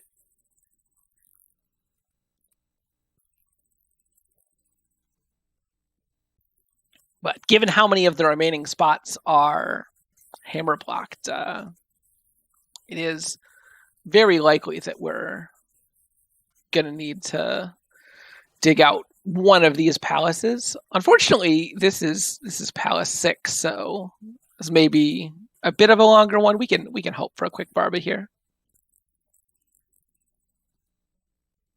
I think it's Palace 3. Is it Palace 3? I'm just I didn't get a check at the windows. I'm just looking at Dr. J's tracker. He has 3 marked in the west and 6 marked in the east, but I know I'm guilty of just sort of throwing down a mark wherever. Yeah, this is definitely Palace 3. Yeah, I was trying to think back to the windows that we saw in the item room, and I thought it was 3. Yep. Yeah, I what I usually do when I'm tracking for my own races is I'll just throw down a Palace 3 marker when I find Palace A3 or 6, and then yeah. when I find the other one, I'll also mark it as Palace 3 and just be like, I'll figure it out eventually. When I used to track Palace locations as well, I was like, well, I don't really know what to put down for this location because it's either one, and I'm not going to dig in here to figure it out just so I can get my tracker accurate. I just remember that it's Palace 36. That's just what I tell myself when I try to remember it. Or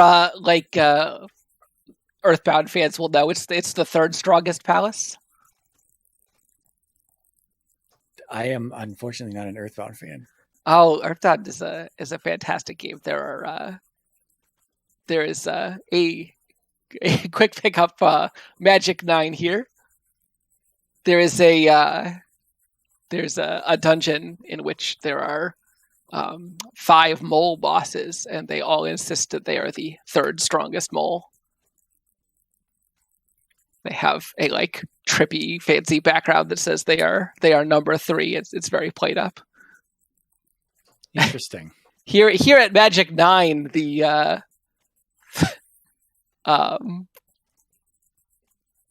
it looks like Fire Thunder all the way down to the minimum 8 points. Maybe that's 9. Looks like it's a little bit more than 8 unless he got some magic drain, but yeah, vanilla East and shuffled vanilla West. Maze Island is vanilla-like, and obviously Death Mountain is dumb, is what I would describe that biome as. Yeah, Zarnax, now that you're in chat and you can hear us through this audio. Did you know where the connection was that you missed? I just don't want to repeat.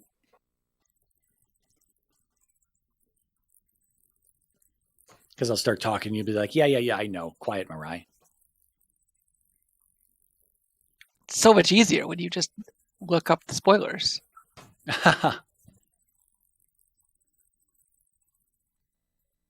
Oh, right. So the bridge, you're familiar with the vanilla layout of the West. And so when you exit out of the back of Death Mountain, you've got that double bridge encounter. It's a 2-screen encounter, but you know that there's an interactable tile on each side of that bridge. Well, that bridge is the only bridge that acts this way in the entire game. And that is actually used as a connector in very rare instances, happen to be this seed. It's a connector to the north side of the West. And the north side of the West had several other connectors to other points in the West, and also the raft tile out to the east. Yeah, every time you walked onto that tile, once we were talking about it as kind of the mythical tile that shows up every once in a while, And then I think there were some doubters in the audience, but at the end of the day, it did happen to be that tile. We weren't sure because you kept walking through it, right? You have the knowledge that you can just step outside of a lot of tiles and you end up on top of them, and then you can continue through them in the overworld as opposed to having going through the actual screen encounter itself. And Dr. J, the first thing he did when he hit that encounter was he walked through it, and lo and behold, it took him to the vanilla location of Rando on the north side of the West. Whereas every time from there on forward, you walked onto that tile and we were like, please just walk it. Please just walk it. That was the answer. But unfortunately, you kept stepping out of it and walking through it in the overworld. Here, Dr. J at the 1 hour, 47-minute mark has found the hammer, and thankfully our viewers are spared the frustrated gesture he made upon finding it.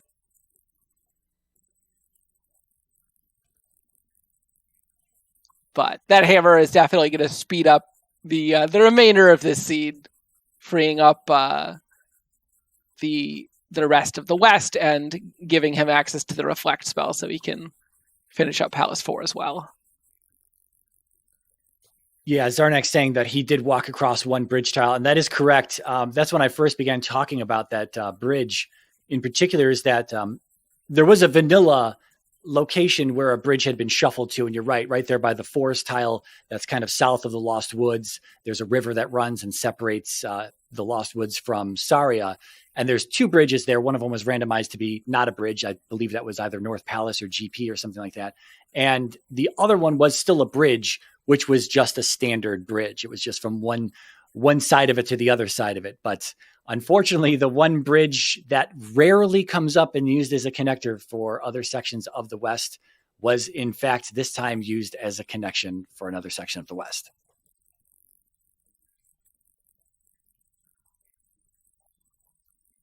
That's one thing we talked about, is that this is something that someone wouldn't know or wouldn't think to even try. I mean, you could have accidentally stumbled upon it, but it's usually that you either see it happen to someone else in a race or you get burnt by it in a race. And now from here on forward, I'm not sure. I think you're going to check every bridge tile moving forward. Yeah, I also did not know about that bridge prior to this race. So something that I also learned. You learn something every day. It's going to be knowing that it's going to come up in one of our races now, and going to see a bridge and immediately walk across it. It'll be the other bridge, and it'll be like, oh, yes.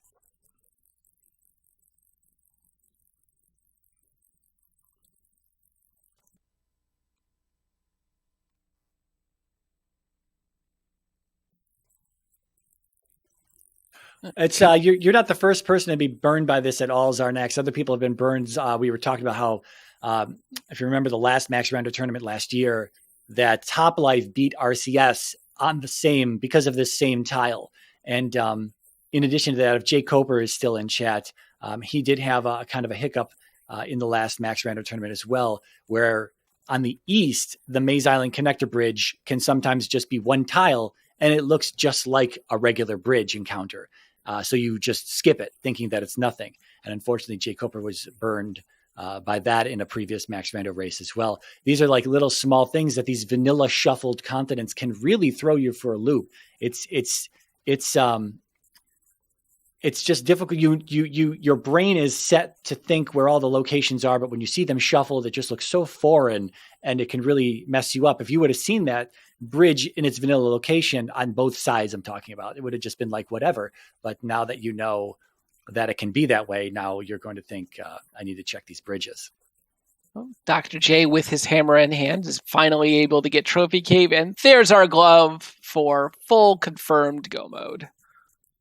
Interestingly enough, this is the cave that he did not check for an extended period of time, even though he was in this area. Not this cave. Yeah, this is the one that was hammer blocked. There's one that he hadn't checked, the one that's south of I believe it's Rudo, the normally town 2. Bad with names, but that turns out to not be useful.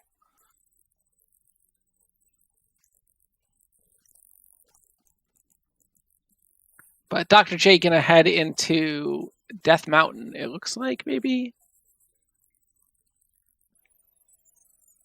Yeah, Trails in chat pointing out that you did walk into that bridge tile in kind of an odd way. When you walked into it from the left, it actually put you into it from the right, which was kind of, I guess, to let you know that it was that side of the bridge and that it was the 2-screen double connector. I think we're going to get a spec rock check here. We're going to do the full 115% of the seed. Oh, into the lava. Not quite.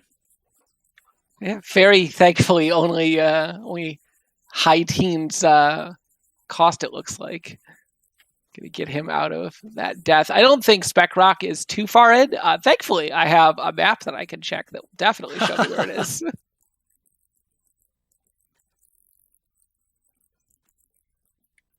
And that's right. Spec Rock is in the caldera,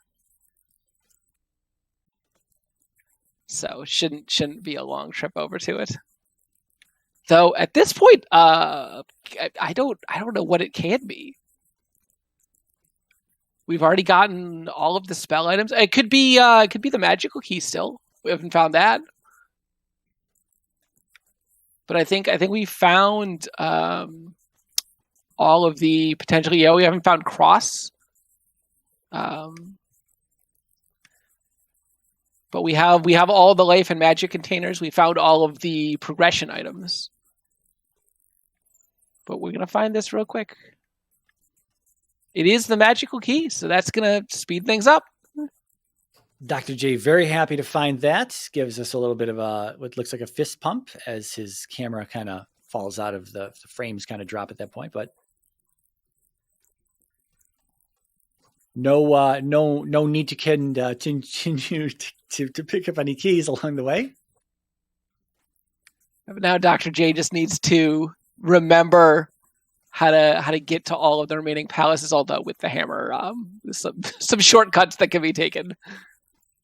DH Storm in chat pointing out we did see the up and A from Dr. J. He did give up 427 experience as a result of that.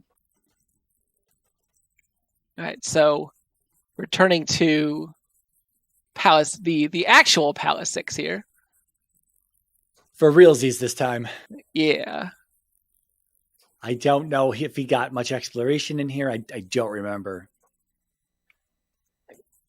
Yeah, I know. Certainly, obviously, he hasn't checked this path, but I know that he did spend at least a little bit of time in here.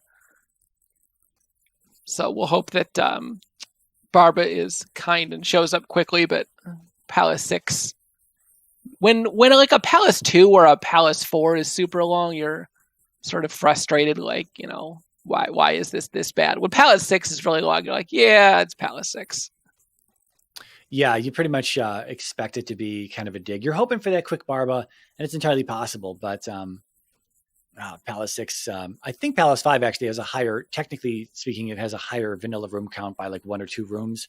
So regardless, if the randomizer rolls up, again, we talked about this just a little bit ago, the randomizer can roll up or down 25% additional or less rooms based on the vanilla room count of the palace itself. Never mind. No deeper digging required. To answer a question from Mooney in chat, there's a couple ways to tell which palace you're in. The easiest way to tell is from the pillars at the start. 1 and 4 share a pillar type, but 4 will have the little flying moa that you can tell. 2 and 5 share a pillar type, but the statue at the front always contains a red jar in Palace 2, but never contains anything in Palace 5.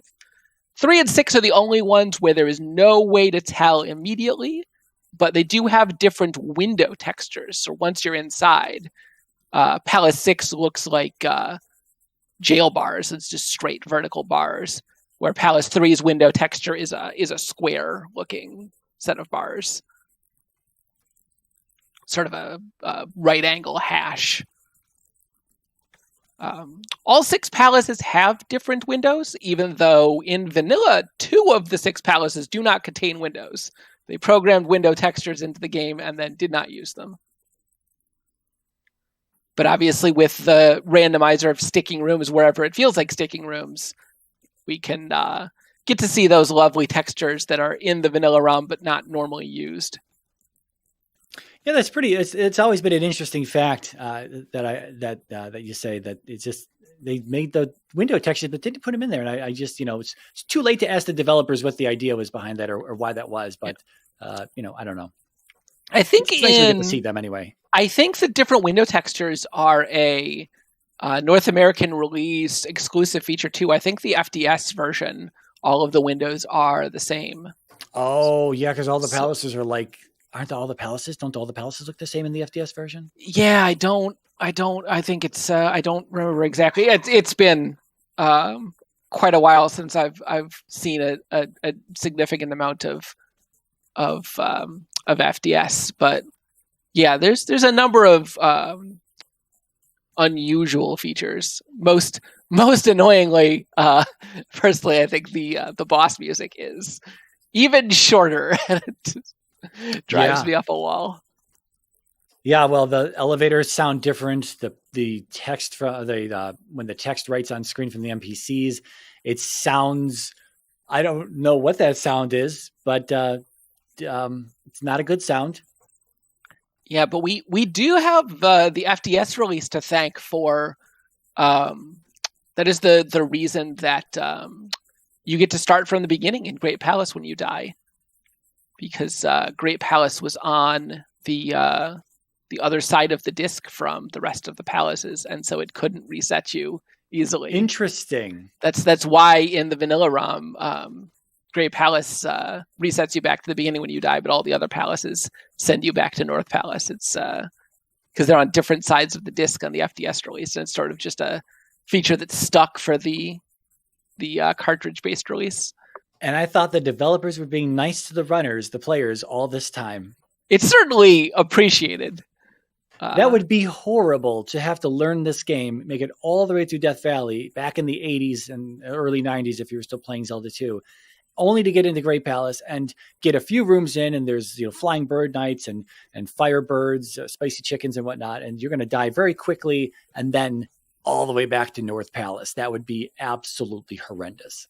Yeah, it would be very, very rough. I mean, even I've done a small amount of speedrunning the vanilla game, and even then it would totally change how you do everything, because you have so little magic, so few lives to do things, that it would be even harder. Which really, I don't think GP needs to be any harder. No. Vanilla GP is, I think, already hard enough. Okay, looks like a quick palace here. Let's see how quickly Attack 8 takes down this Guma, but it looks like very quickly. Looks like the curtains match the floor in this one. That's not usually what you see. Yeah, I know those are different parts of the palette, but they just rolled two of the palette colors, just rolled to the same color. I don't know why I said the floor, just whatever. The curtains match the rest of the palace. And so does the pedestal. Sometimes the pedestal's different color. I'm kind of losing it at the 2-hour mark here. Yeah, I think the accent rocks that the pedestal is on, and the pedestal and the curtains are always the same color. I think they're all in the same palette.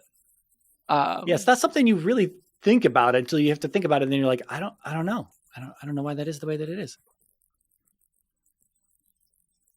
Look, I just play this game. Okay, I don't. Yeah, it's the number of things that the programmers did as we pick up Magic 11 here. The number of things the programmers did to save space in these old NES games is astounding when you look into it. So many really clever tricks and hacks that were done to fit a fully featured game into just a handful of kilobytes. Yeah, for sure. And from what I understand, that Zelda 2, the banks of Zelda 2 are very packed, or some of them are at least very packed.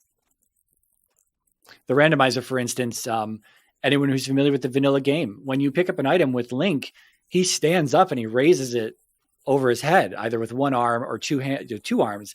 And you don't see that in the randomizer because it's been taken out. Digshake had to make some space for sprites that are, I believe that the space was made to shift the sprites between the continents. So something like Trophy is not normally found on the Eastern continent, but in the randomizer, he wanted to randomize it so that it could show up in the Eastern continent. And I believe that's why these sprites, those lifting up over the head sprites, had to be taken out, because it was so packed in that bank that in order to move the trophy around, in order to move the medicine around and other items and whatnot that are not normally found on that specific continent, that's one of the reasons why those had to be taken out. I don't think we're missing anything else, though. I think it's just that raise above the head, the two animations. Yeah, no one misses it anyway. I think no, not at all.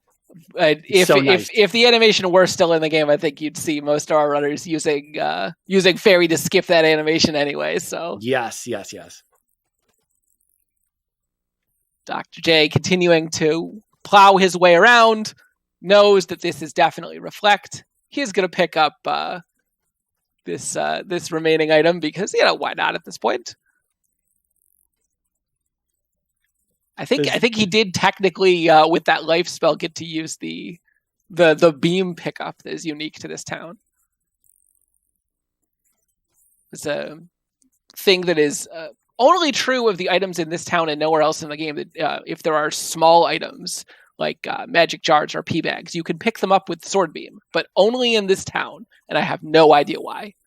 Yeah, it's just another thing that I think the randomizer kind of brings to light. You would have never known that to begin with, because it's whatever's.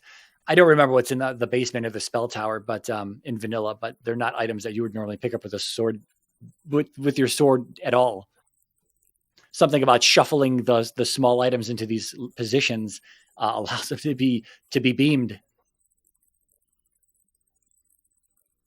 Yeah, to be honest, I don't remember almost any. Well, I know one of the items in this town is the magical key, and one of them is the magic container, but I do not remember which one is which, to be honest. I think the old woman's basement has the magic container so that you can go get the magic key in the spell tower. Yeah, I know. If I remember my routes correctly from playing all keys, you pick them up in reverse order so that you can get the magic refill on the way out of town. Yes. But it has been several years since I did any vanilla running. I sort of got into the rando scene, and it was like, okay, well, I'm just going to play this instead. This is the dopamine rush right here, is racing the rando.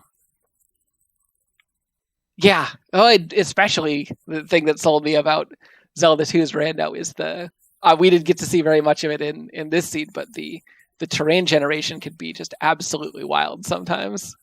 Yeah, for sure. It's it never ceases to amaze.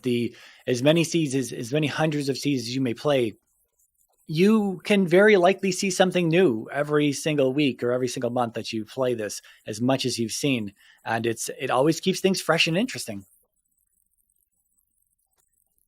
And I said dopamine rush a moment. I meant adrenaline. It's the adrenaline when you're racing, not the dopamine when you win, but the adrenaline when you're racing. And that's something that I just recently I did the SGL tournament, and I hadn't done any tournaments previous to that. I finally stepped into doing weeklies and things like that, and there was some nervousness in the weeklies, but I'd never been in a tournament. And then when I finally was in the SGL tournament, as much as many hundreds of seeds as I had played at this point, the moment that it was like go time on the tournament restream, it was like, oh man, I am nerves are going crazy. What's happening here? And it was wild, but it's really addictive. It's I'm used to it now, but it's still. I say that my race is tomorrow night against Victor Santa Fe, but I'm sure the first race of the season here, I'm going to feel kind of similar. Yeah, there's just something about it. It's very addictive. Trails has talked about this as well, if he's still in chat. Yeah, I think my first Z2 randomizer race was in standard tournament a few years back, and it was a 4-way, and I don't remember who my opponent was, but the other side of the match, Udos was in, and I remember thinking, okay, well, Udos is going to finish before me. It's fine. Don't worry about Unos. Unos doesn't matter. Just play your own race. Do the best you can. If you win, you win. If you don't, it's still fun.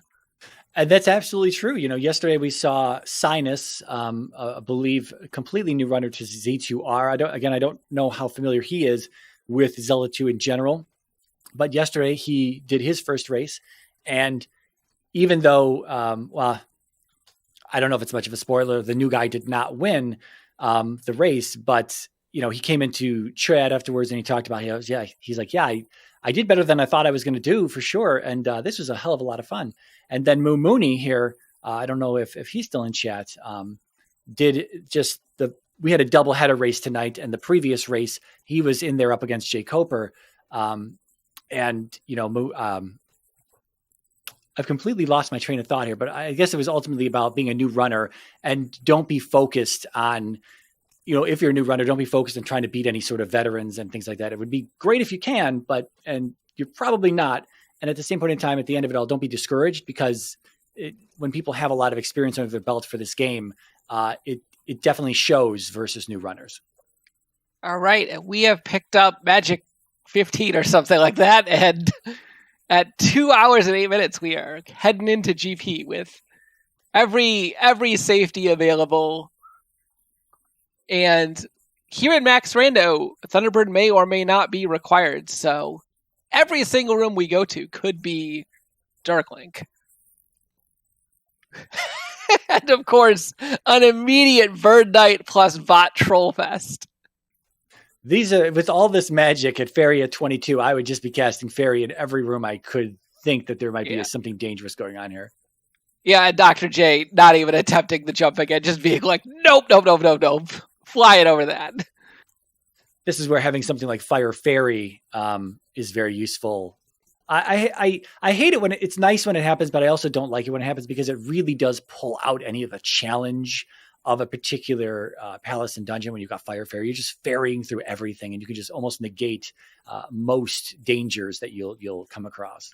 Yeah, I'm somewhat saddened that we went with Fire Link to a random spell. I mean, I understand it's in the spirit of Max Rando for Fire Link to a random spell, but man, I think we should bring back the dash spell. I think it was a whole lot of fun when we got to use it for our last day in a tournament. Well, little bit same note here. The finals flags for this Max Rando tournament will actually have a fire not combined with anything, so it's just going to be regular straight fire. Yeah, just straight useless fire that no one will see it. We'll just pass it up, and that'll be that. But I guess there won't be any like what I just talked about, the whole fire, or what we saw here today. Fire Thunder was super was super useful early on. Fire Fairy also destroying a lot of the potential dangers in any sort of palace encounter. And so we won't have that come finals in a few weeks. Yeah, I'm actually a big fan of just regular old fire in some of these GPs. In some of the enemies with lava pits and flying enemies. That's right. Having a fire spell to just screen, you could shoot a couple fireballs in the air in front of you and have them just knock, square wave or sine wave heads, either kill them or disable them. Can really help you from taking unintentional lava baths. I'm a pretty big fan of fire for its actual intended purpose, but I do recognize that it's pretty rare that is useful. Yeah, when I think about fire, I just think about the enemies that are in vanilla and vulnerable on Maze Island and whatnot. And I'm just thinking, well, in the randomizer, that's not really important. But you're right. There's these rooms in the randomizer that you get the generator, the flying heads and whatnot, just doubled up in them as well. And fire can really come in handy in those.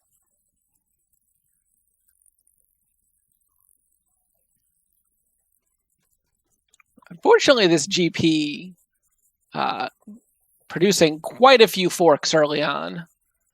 Oh, but here's Thunderbird. We know this may or may not be required, but it's given that when you're in a position like this and you have 5 or 6 other paths that you've already seen that could potentially be it, this path is at least 50-50. Yeah. So you're always at least somewhat happy to see Thunderbird here. Yeah, Dr. J came down that first elevator shaft. I don't remember how many other potential paths he had available to him, but he just headed straight to the bottom and then went right. So even if this isn't it, there's still a bunch of stuff that he still has available. Yeah. Could be one of those trolls where immediately after this, it's a dead end. Yeah. And coming back in for a second attempt here with full magic, full life, going to be much easier. He's got, especially with Fire Thunder, enough for 4 or 5 casts of the life spell if needed here. Yeah, I don't remember how much life refills at this point. This seed's been very forgiving so far that I don't. I haven't really been watching them cast life all that often. Yeah, I think it's roughly vanilla. I haven't been paying that much attention, but I know it's not like 1 bar or anything. But totally unnecessary. Dr. J makes clean work of Thunderbird on the second attempt. Picks up a paltry 1,000 experience points in a blue jar for his efforts. So not quite a dead end just yet. We do get to continue on through another pyramid room. We did see one of these a moment ago. It's not the same one.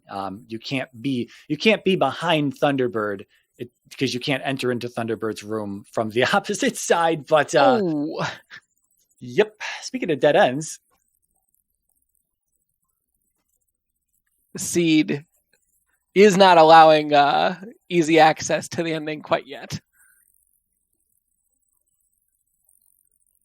Dr. J looking to see if he can pick up a magic jar here, but that Bird Knight is just decorative. I have to admit, I do not actually remember all of the different layouts, because I know there's actually quite a few different variations of that dead end room. Yeah, it's not one that I go in often. If it is, it's because it might be a long GP. I might be down a very linear path at that point, and I might be low on health, hoping for a fairy at the back of that thing. That might be the only reason why I step into one of those. Yeah, there are a lot of different rooms with hidden jars and fairies and stuff in them, and I don't know where all of them are, and I'm always seeing where new ones are from different runners. That, you know, when you get into a particularly nasty GP, you could just be like, okay, you know, I want to play this safe. I want to make sure that I have as much resources as possible to clear this seed out, not game over here. I'm going to see if I can dig out some more jars. Oh. Doesn't check the back of that one, though. Yeah. At this point. Yeah, and not to be confusing, anyone who's not familiar with this, is that anytime you see that particular floating brick layout in that room, that always indicates that it's going to be a dead end. There's no trickiness there. We do have one room in Standard Palaces that looks identical to a dead end in vanilla. And so that can be an annoyance if you're not familiar with that room. But GP does not have any such rooms that look like boy, that. Here's a fun one. Yeah, this is pretty nice. We've got some balls and some sine wave heads. This is pretty rude. Seen a lot of duplicate rooms in this GP. He did just come through one of these rooms, and it just did have dots in it without the heads. This one's got doubles up on the generators there, gives him the heads.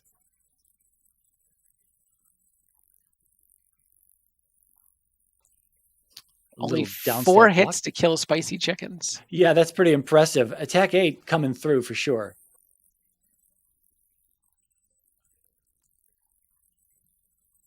Yeah, there are a number of rooms that prevent the use of fairy, including an extremely rude community room that exists that is a glove block and then a key door and then another glove block, specifically to prevent you from using fairy and requiring that you have a key to progress. And speaking of progress, here's Darkling. Fantastic. No thunder required in this one, although they technically started with it saying his fire was thunder. Darkling mysteriously missing his flesh here.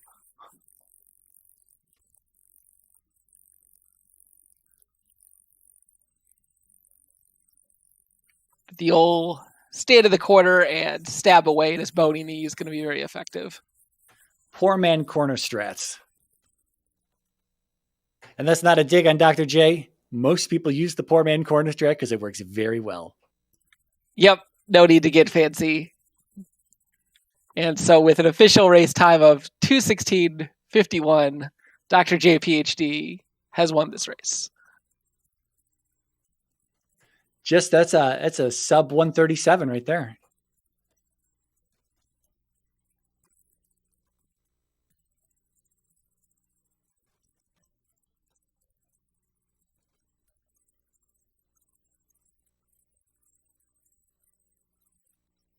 Waiting to see if Dr. J wants to do an interview here. He normally doesn't. He usually passes on the interviews, but we'll see. It is late. I don't know where Dr. J is located. I'm over on the East Coast, and it is 1 a.m. Yep, it is. It's getting to be that time. And yeah, Dr. J has decided to decline. So I think he shares a similar opinion as Zardax and just wants to forget the scene ever existed. Yeah, all that vanilla continent, 2 back-to-back races with vanilla shuffled west and a standard vanilla east. Can be such a slog sometimes. Luckily, the last one was only 3 gems. This one was the full 6, so you have to go everywhere. And vanilla continents, as we talked about numerous times, very restrictive and a lot of walking around without a lot of ways to get to other areas of the particular continent quickly. And that's just kind of the way that the vanilla continents were designed. They're very good for linear playing, but not for randomizer back and forth requirements. Yeah, for sure. So I guess that's it. I think Soulblade is going to take us out here. Yes. He said we shouldn't remember this scene, so... I agree. Let's see. Coming up in the world of Z2R, it looks like Thursday, I believe, at 8 p.m. Eastern Time. It looks like there's going to be another Max Rando tournament match. It's going to be Mirai versus Victor. And I'm not seeing another tournament match for Z2R. There are 2 tomorrow, but the second race is not being restreamed by request. So, okay, so there's a second one.